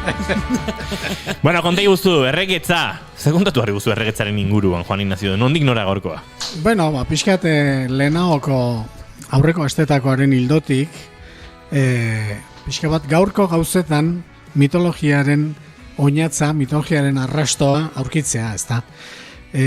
Bueno, mitologia indoeuroparra, badakizue, euskal mitologia lanari buruzko kontuk eta aipatzen ditu, eta indoeuropar mitologia, indoeuroparrak herri konkistatzaile eta kolonizatzaile izan direnez, beren mitoak horrekin lotuta daude, ezta, poderearekin, konkistarekin, kolonizazioarekin, eta bar. Eta orduan, indoeuropar mitologia ezagutzen duzunean, oso divertigarria da, zenbat eta zenbat aldiz, topatzen duzun, pertsona haundi horietako bat, arrazionaltasun itxureko diskurtso serio demonio bat egiten, eta konturatzea duela 5.000 urteko mitoaren plantillarekin egin duela diskurtso hori. Ez da bategakin gabe noski. Berak oso arrazional, oso logiko, oso zera ikusiko du, baina mitoa ezautzen duzunean esatezu, hementxe, 5.000 urteko plantillan hildo beretik, hortxe doa, serio demonio bere diskurtsoa egiten. Bueno, horrelako gauzei buruz hitz egingo dugu, ez da, pixka bat ezagutzeko, hemen emango ditugun datuekin eta ezagutzeko gaurko diskurtso politikoan, hainbat gauza, duela 5.000 urteko mito baten plantillaren gainien eginda daudela, ez da. Eta erregetzaren kontua pixka bat hortik handatu. Erregetza esaten dugunean, eta Indo-Europar mitologiaran kokatzen dugunean, erregetza esaten dugunean, poderea esan nahi du. Esan nahi dut, historian zehar erregeak atzeak gehiatu ziren, erregimen zaharrean, gaur egon baditugu errepublikak eta beste moduko gobernu erakundeak, baino erregetzaren inguruko diskurtso hori errepublikatan ere erabiltzen da oraindik, ez da. Bueno, horietako bat da, erregetza magikoa dela. Erregetza bat ez da jartzen errege ola. Bat jartzen da errege jainkoak aukeratu dulako. Jainkoak jarriak utzi du behatzez eta esan du hau izango da errege. Eta jainkoaren kutxuna danezkeo, erregeak badu alako eguzkiak irradiazioa daukan bezala, erregeak ere bai. Orduan, erregeak ditu bi alderdi. Du alderdi magiko bat eta badu alderdi jakituriazko alderdi bat. Hori politikara eraman da nola ulertzen da? Ulertzen da, esanez, errege ona dagoen tokian, dena ondo doa. Esan nahi dut, poderean jende egokia dagoen tokian, esango genuke, dena ondo doa. Ekonomia ondo doa, IBEX-a ondo doa, eguraldi hori egiten du, eta bar. Eta gero beste alderdi, jakituriazko alderdia, esango genduke, legea batipat. Ez da hor badago korriente bat pentsamentu Indo-Europarrean, gaur egun oraindik entzungo, ez dakit, Sabater entzuten baduzue, askotan ateratzen zaizkio horrelako gauzak, ez da? Esaten duena, herri bat edo nazio bat, estatu bat ondo doa, dituen legeak onak direnean. Eta plantilla horretan, plantilla mitologikoa da, plantilla horretan, herriak ez du zer kontatzen. Herria edo aurretik dagoen herriak zenolako kultura duen, zenolako eredukidetza, zenolako mitologia duen, horrek ez du ezertarako balio. Oain dela, ez da urtebete izango, entzun nuela telebistan, ez dakitzan zientifiko bat, edo, goi mailako pertsona, intelektual bat dena den, Espainola Suedian aspaldian bizizena. Eta Suediar milagroan olabait gutxiesteko edo, esatezuna, Suediarrek ez die indiferenteak. Han dena hain ondo baldin badoa, arrazoia da oso lege egokiak dituztela. Eta nik aluzinatu egin, oso serio esan zuen, sinistuta esan zuen. Karo, txamponak badakizue bi alde dituela, ez da? Galdetu liteke zergatikan daude hor arau hobeak Espainian baino. Ez, bakarrik hori zan, ez, arauak hobeak direnez, legeak hobeto eginda daudenez, orduan gizartea hobea ateratzen da. Eta baino ateratzen da arauaren eta legearen eraginetik, beste ezeretik, inolako baliorik eman gabe, kontutan hartu gabe, auki dezakezula herri bat, arau bat ateratzen danean, araua betetzen saiatzen dana, eta beste herri bat, arau bat ateratzen danean, trampa egiteko zirrikituan nun bilatuko dion, pentsatzen hasten dena, ez da? Ez, horrek ez du ezertarako balio. Eta esatizu, Sabaterrek, baina ez daukat goguan nola gauza zehatz bat, behin baino gehiagotan horrelako komentarioak egiten ditu. Ta entzungo duzue, oain pixka bat antena jarrita baldin bazabiltzate, diskurtso politiko mota hori. Esaten duena, legearen arabera, legeak egiten duela gizartea. Eta gizarte harmonia eta gizartean gauzak ondo joatea, azkenien legegileen meritua edo dela. Beste zeiga. Eta gizartea hartalde bat balitzan edo... Gizartea hartalde bat. Gizartea Indo-Europar mitologian, lehen esan gendun, koldarra zala, koldarra, gezurtia, bate baliorik ez duna, ezi beharrekoa eta legeak ez den du. Batetik legeak eta bestetik erregetzaren eragin edo adur magiko horrek egiten du, bihurtzen du gizarte bat ona, harmoniatsua eta barzta. Eta hori daukagu, esaten dizuetan bezala, 5.000 urte dituela esaten badizuet, da azaltzen dalako, bai Indiako mitologian, bai Erromakoan, eta bai Irlandakoan esate baterako. Eta ikusita hoien divergentzia noiz hasi izan, hortik gutxi gora bera jotzen dugu fetxekin, ez da? Horrekin lotuta, uste joan den hastian komentatu genduna hemen, mikrotik aparte, garaibateko Espainiko aldizkari baten txistea, non ikustezan, frankismo garaian, ikustezan agintari bat podiunetik hizketan, da esan ez antzegoen herriari, esan ez, gu ala kaosa. Eta orduan herriak esatezunean, kaosa, esatzen berdin da, kaosa ere gu gea. Bueno, horrek eramate gaitu, gaur egun oso indarrean dagoen plantilla batera, ez da? Eta da, nunbaiten ezkerreko gobernuren bat edo agintera iristeko aukera ikuste zaionian, berehala ateratzen da Jupiter bere tximista eskuan duela, esan ez, ze pasa behar du hemen, Eta Ibexa gesten da, eta ez dakize, eta izango da kaosa, eta izango da ez dakize, hoi gobernura iristen badira.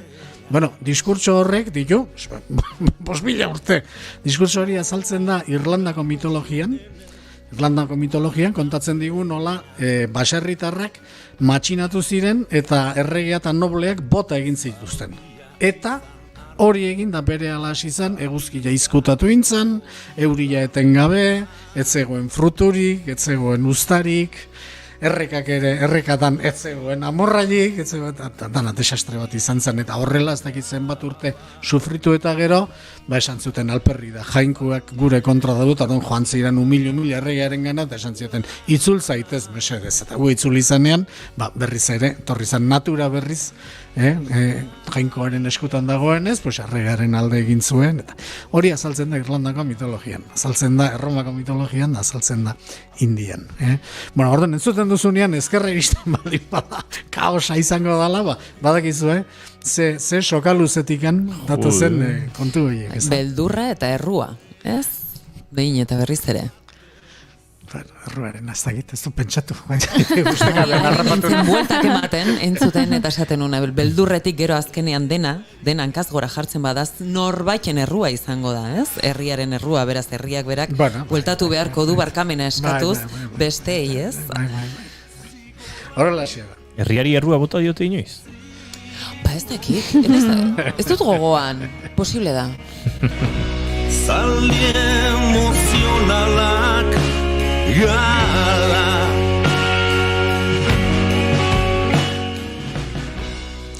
Orduan, honekin segituta, holako perla txikiak, politika arloan eta Indo-Europar diskurso mitologikoak, Indo-Europarrak mundu osoaz jabetu baldin badira, pentsa daiteke, indarra zaparte, diskurtso horretan badagoela zera eraginkorrik, ez da? Ez diela tontoak izan.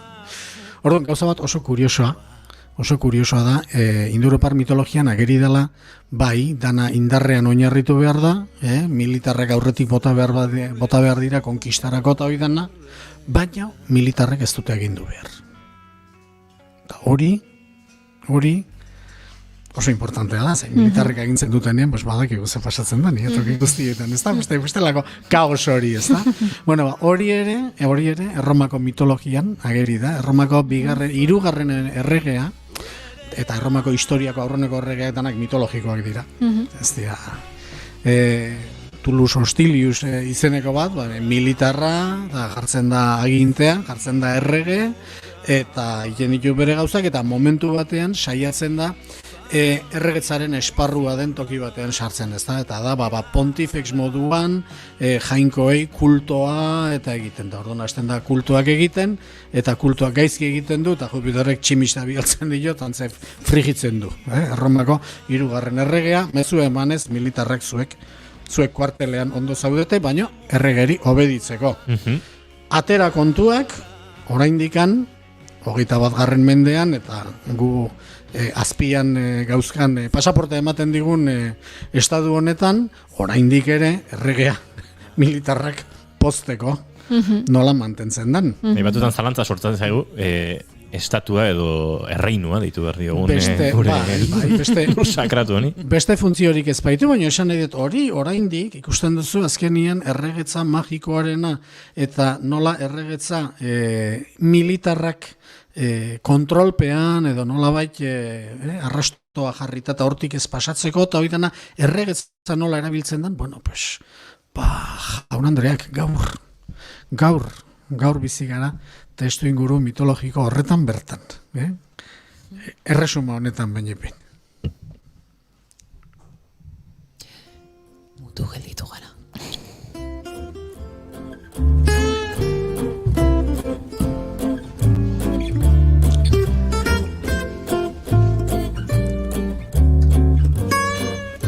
Hausnarketarako denbora hartu dugu. Bueno, beste maila batean, baina baita ere horrekin lotuta, esaten genuenez, Indo-Europar mitologiak egiten du halako arrakala handi bat, eta hor alde batea dago herria, tarako balio ez duen herri hori, bueno, bai laneako eta geho zergak xurgatzeko. Ekoizteko. Hori da.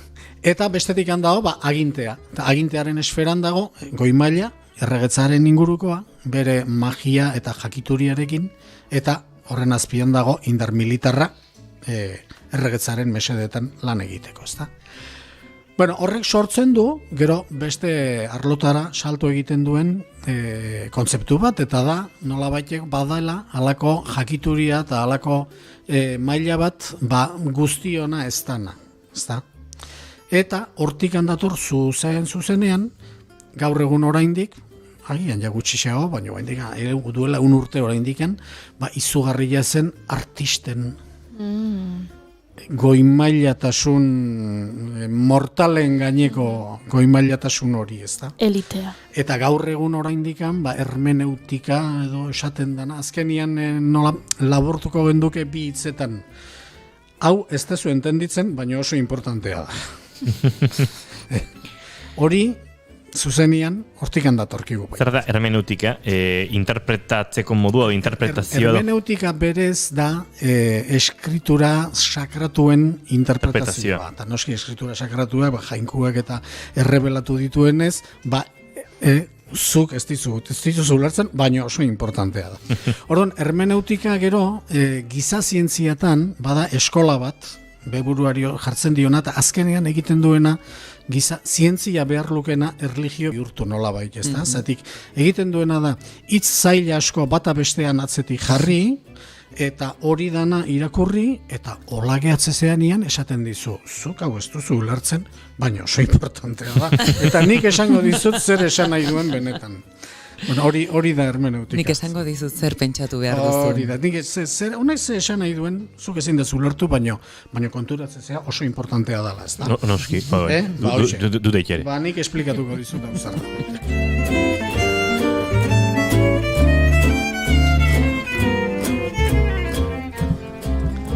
Barkabileza date hermeneutika zaleak oso ugariak dira. Batzutan gehiagik Iniz inor pitxu xamar jartzen mazaigu ze hermeneutikoa zean. Hermeneutiko zaude, Jesus. Eta, bueno, jazta txiste egiten hasi behar nuen daiz jokuak, eta ez da kontua. Ez da baitzarrexa joku egiteko, hermeneutika. Neutika, neumatika. Bale. Bai. Nengon batek esan ziten botolo xamarren esan, herme neumatiko ninteke, edo lako zerbait. Ui. Esan izut da, erintuela txistak egin, baina... Koste. Bai, eskatuta azkenen. Ja, punta ateata da hori.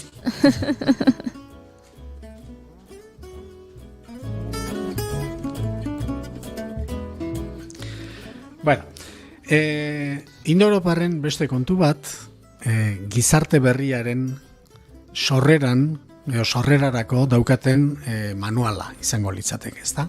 Manual mitologiko bat badago gizarte berri bat sortzeko. Gizarte berri bat Indo-Europarren arabera sortzen da gizartea osatzen duten 3 funtzio horiek, eta 3 funtzioak die erregetza edo poderea, magiko jakituna, indar militarra eta herria, 3 horiek oraindik bananduta daudenean, ezta? Orduan iristen dira aurreneko biak eta iristen dira hirugarrenaren gana. Eta orduan hasten die borrokan. Borroka horretan, noski, militarrak nagusitu egiten dira, eta hortikan sortzen da gizarte berri bat. Baita fisikoki ere, gero, zoritxarrez, errealitatean bortxaketa sistematikoa den kontu hori, eta hori gerra tresna baitare mitologian bere plantilla duena da. Bueno, hori bihurtzen da gizarte berriaren sorrera eta, bueno, badakizue, inguruko eufemismo guztiak, ezta.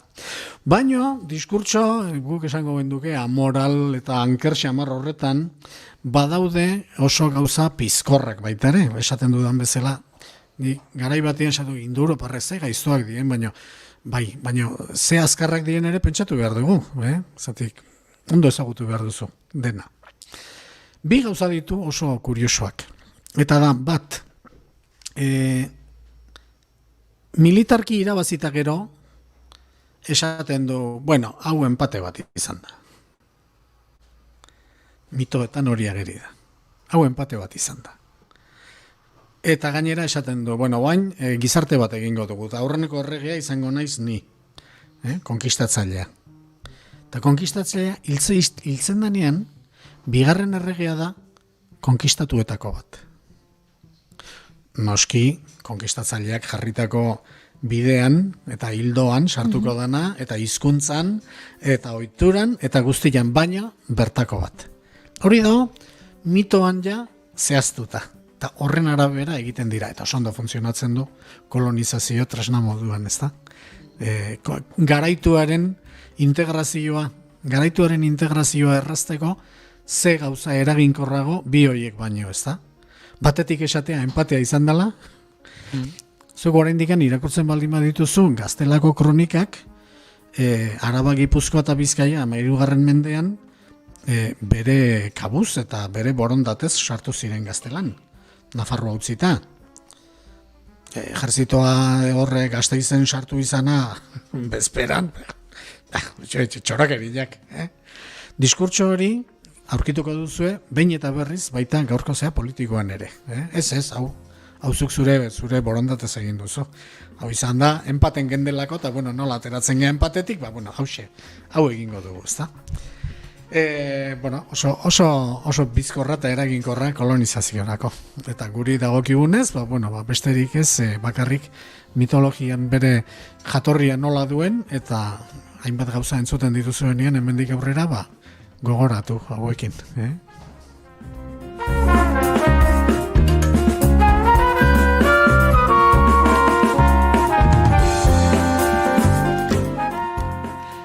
Eta bukatzeko, azkeneko kontua, aitatuko nuke, gizarte berrira daraman gerra horretan, burruka horretan, normalean badago empate horren, berdinketa horren kontakizuna egiten dituen parte batzuk, baina gero azkenean badago une erabakior bat. Une erabakior bat normalean jainkotik datorrena, milagro bat. Empate horretan edo Indoeuroparrak galtzera doazen unean milagro bat dago eta milagro horrek uzten ditu garaile. Naiz eta gero garaipen hori pixka bat mozorrotu. Milagroaren kontu hori, berriro diot, horrek ere 5.000 urte ditu. Baina, zu gaur egun ikusten baldin baduzu, kontu askotan, milagro hori Erromako historian dagoena, da Mexikoko konkistaren historian dagoen milagro berbera. Eta beste hainbat milagro mitologikoa da, ez da historikoa, ez da.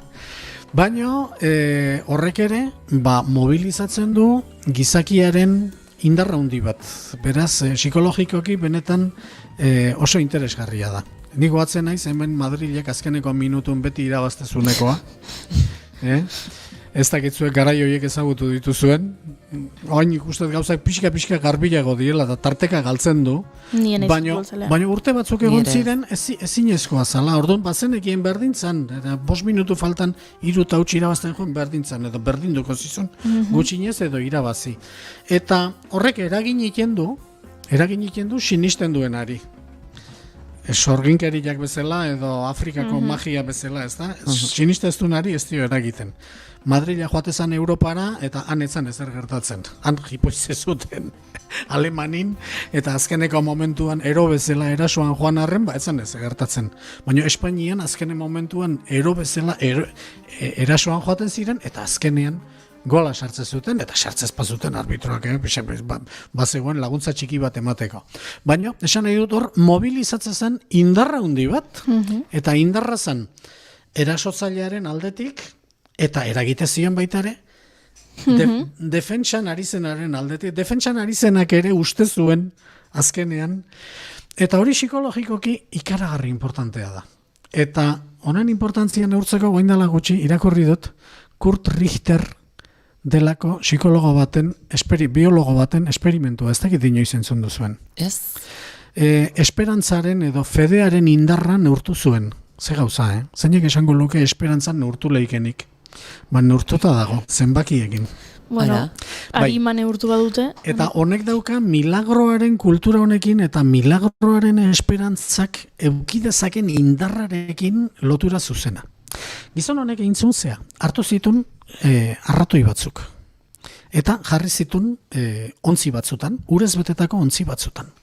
Eta antxe bota zitun da neurtu zuen itotzen zenbat denbora pasatzezan ito arte. Bataz beste 15 minutu aitzezien igeri eta alako batian ja etxi eta ito egiten ziren. Orduan egin zuen esperimentuaren bigarren zatia. Eta itotzera zijoa zela atera intzitun. Eta ondo zaindu eta berriz ere bere onera ekarri. Eta horrela salbatutako arratoiak berriz uretan jarri zituen. Bataz beste 15 minutu eutsi beharren, badakizue zenbaten eutsi zioten? Gehiago. Bataz beste. 30. Jesus. Ez dakit. Gehiago. Gehiago. Esperantza zutelako, ez? Bestu zazeudela. Baina 30 minutu ez. 30 ordu baino gehiago. 60 ordu bataz beste. Eta errekorra 80 ordu. 3 egun baino gehiago igeritzen. Hori da, esperantzaren, esperantzaren indarra. Bestela 15 minutun etxiko zuten. Baina esperantzak bizirauteko indarra ematen ziela, alegia. Ja, espero zuten. Horrek ematen dizu, milagroaren kultura honek eta milagroaren mitologia honek zenbateko indarra eman dizaioken horretan sinisten duenari.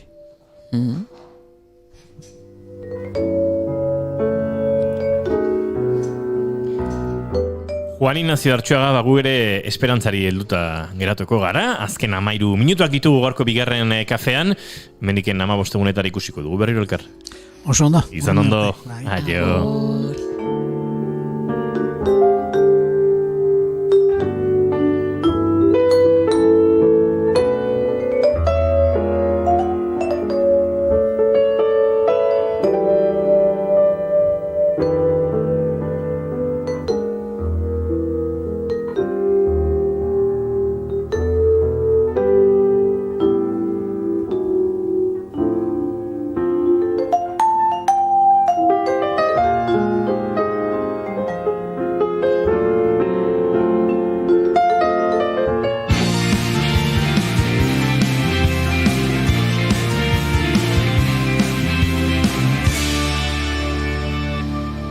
Keep calm and bigarren kafea. Azken minutuak ditugu, baina horrek ez du esan nahi azken minutu hauetan kontatzeko asko ez dugunik eta ritmo bizienean gainera ariko gara. Azken txampa honetan eta aurrekoan ere eta egun hauetan ari gatzaizue kontatzen badugula zer proposatua edo zer aurkeztua. Ze 5. urtez Educando la Emoción, gure kolaboratzaile eta lagunden Dona Peñaniz Nietoke gidatzen duen Educando la Emocionek adimen emozionala hezkuntzan izeneko formakuntza eskainiko du. Aurretan eraben bide lagun emozionala izateko formakuntza. Eta horrego jure ipatu izan dugu. Arrakasta itzela izan duela azkenek urtetan eta formato onlineari indarra emango diotela. Lehen urtean online egin zuten eta segulako arrakasta izan zuen eta urtean erabaki dute, aizu berriro online, ze jenderi gustatzen zaio. Beraz, online izango da, klaseak egongo dira, klaseraz gain, tutoretzak, eta horrez gain, sekulako material festa izango duzue, ze testuak, liburuak, bideoak, denetarik, helaraziko dizkizuete edukandola emozioneko kidek, komentatzen genuna, aurretan ere ben bidelagun emozionala izateko. Hau da, zure sentimentu eta emozioekin era osasuntsu batean bizi ahal izateko, eta gainera, bestei laguntzeko. Eta esan da bezala, edonori zuzendutako ekimen bat dela, ekimen edo formakuntza bat dela, azken finean, izan zaitezke guraso, hezitzaile, begirale, irakasle, baina edo zeini askotan behintzat egokitzen zaigu, aurretan erabeekin aritzea, eta horre emozioen kudeaketa hortan formakuntza izatea eta jakitea, garrantzitsua da oso, ez esango dugu. Bai, 100 orduko formakuntza teoriko praktikoa da gainera, oso ondo pentsatua, arrakasta izan duena aurreko saiakeretan, eta horrela izanik esan dute, tira, aurrera, orduan eta jende gehiago eskatzen duelako, ezta? Eta hori gauza ona da. Eta guk Dona Peian iznieto ondo ezagutzen dugu, asko ikasi dugu ari esker, eta horregatik gomendatu behar dizuegu. edukandolaemozion.com webgunea hortxe elkarbanatu dizuegu, bestela idatzi info@abildua edukandolaemozion.com elbidera, edota 6-9-9-8-3 zenbakira adimen emozionala hezkuntzan, formakuntzaren informazio guztia bertan izango duzu. Eta guk azken 10 minutu betan dantza egin behar dugu.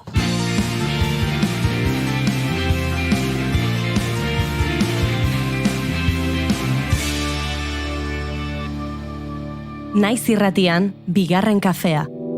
Yo sé que esto no volverá a pasar, pero si volviera a pasar, sé que sería tu debilidad, porque la noche fue. Ez da sila saietzarete sintoniaz konfunditu, bigarren kafean zarete naiz irratian. Bai. Lizentziatxo bat hartu dugu, lasai ez emozionatu.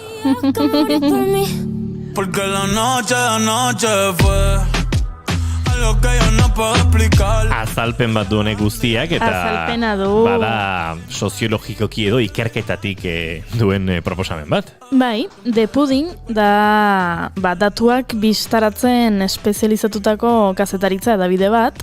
The Puddingeko kideek sortu dute mapa bat, YouTubeko ikusitakoen datuak gurutzatzen, eta horrela lortu dute sortzea esan bezala mapa bat, non ikusi daitekeen hiri bakoitzan, edo herrialde bakoitzan, edo zonalde bakoitzan, zein den gehien entzuten den abestia. Gu web horrian saltxatzen ari ditugu eta datu bitxi batzuk topatu ditugu, eta horiek aurkeztera gatoz, eta dantza egitera noski. Baino, hasi aurretik abisu bat. Web horri hau musika mainstreamean oinarrituta dago eta ez ditu gure gustu musikalak adierazten. Beraz, has gaitezen. Adibidez, gu hemen Tolosan gaude, baina mapak hartzen digu Donosti.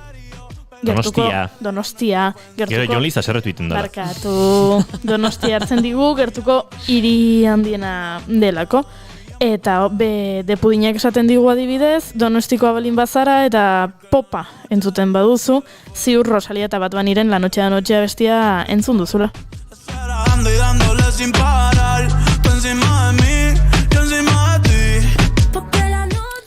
Abesti hau da gehien entzun dena azkeneko asteetan eta orokorrean inguruko hirietan ere gehien entzun dena eta bereziki penintsularen iparraldean. Baina pixka bat urruntzen bagara, baina pixka oso gutxi demagun 55 kilometro. Zer dago 55 kilometrotara? Donostiatik Baiona dago 55 kilometrotara, eta han entzuten dute La Noche de Noche Rosalia eta Bad Bunnyrena? Ez. Han entzuten dute Le Temps.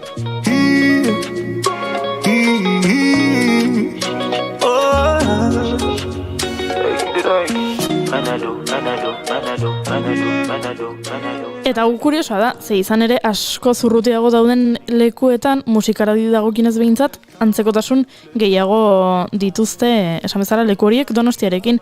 Adibidez, 8.000 kilometrotara dagoen Mexikok, han ere Rosalia eta Bad Bunny entzuten dituzte. Bad Bunny? Bad Bunny. Money. Esango nuke hemen Juan Ignacio Artxoga gaipatu digun kolonialismoak akaso eragin pixka bat baduela, ez? Zagit kolonialismo interno edo barne kolonialismo kontzeptua oso edatu edo onartua dagoen, baina tira, hementxe hegoaldean Espainiar estatuaren kolonialismoaren menpe bagara eta Baionan Frantziar estatuarenaren menpe, azalpen soziologikoa errexe eman daitek ez. Noski. Oso ageriko da. Baina mainstreamaren barnean murgildu garenez, eta pixka bat hortik atera nahi dugunez, erabaki dugu, ikusiko dugula beste herrialdetan ze entzuten den. Eta Bad Bunny eta Rosalia atzean utzi eta Trinidad eta Tobagora joango gara. Zean musikazaletasuna desberdina da, adibidez azkeneko asteetan gehien entzun dutena Coke izeneko abesti bat da, Eskili Ben abeslariarena. Mexikoko hegazkin batek Jamaikan izan zuen istripua kontatzen du abestiak.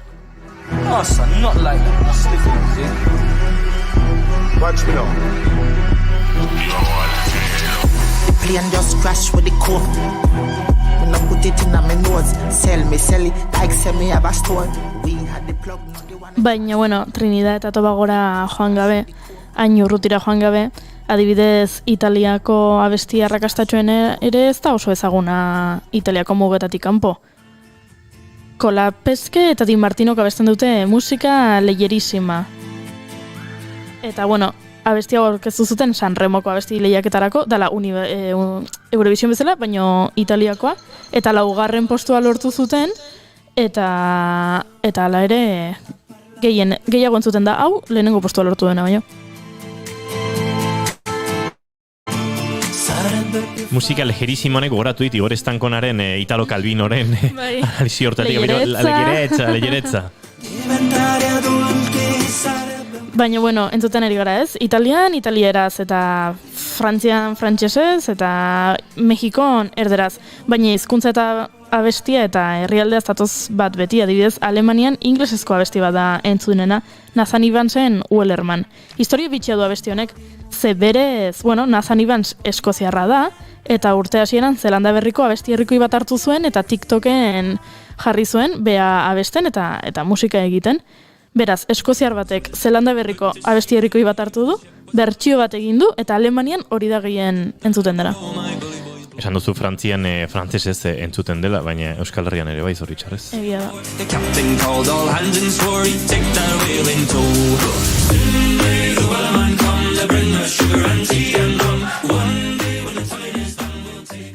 Baina, bueno, guazen berriz urrutia, Madagaskar irlara adibidez. Nael abesliaren Beloma dango abesti arrakastatxoena.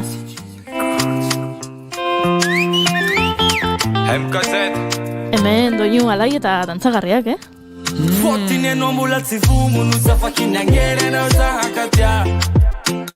Paradistara ilana uzofatzi misile nikotia.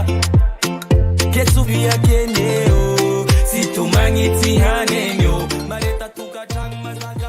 Baina, bueno, muga guztiak zeharkatzen dituzten abestiak ere existitzen dira. Adibidez, momentu honetan Australian gehien entzuten den abestia Olivia Rodrigoren Driver's License da. Desamodiari abesten dio Rodrigo abesti honetan eta erlazio baten amaiera kontatzen du. Abesti honek lehenengo postua lortu du mundioko herrialde askotan, adibidez. Finlandian, Grezian, Singapurren, Amerikako Estatu Batuetan, Norvegian, Malasian, Danimarkan. So excited for me to finally drive up to your house, but today I drove through the suburbs crying because you were. Azken minutu terdia gaurko saioa amaitzeko, da ez dakit, Maiten aipatu dituen, Goiurga aipatu dituen kantuetatik zeinekin agurtuko zenuken gaurko saioa. Azken agorrekoa, dantza hola, Madagaskarreko Naelen Beloma. Bai, ikaragarri gustatu zait. Bai, bizipoza ematen di. Bai.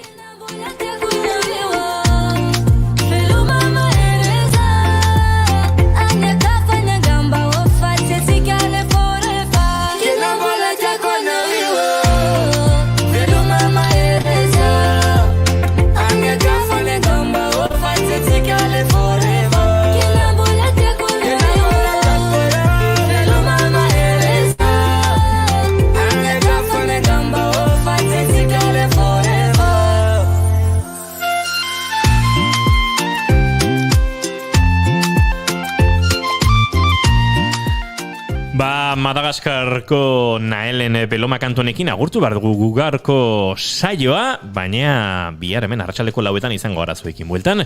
Maitena Salinas, datorren aste arte. Bai, ez zaitut ikusiko. Ez? Oi, ama! Goiuri ez da izan, bihar arte. Agur! Izan ondo, aio!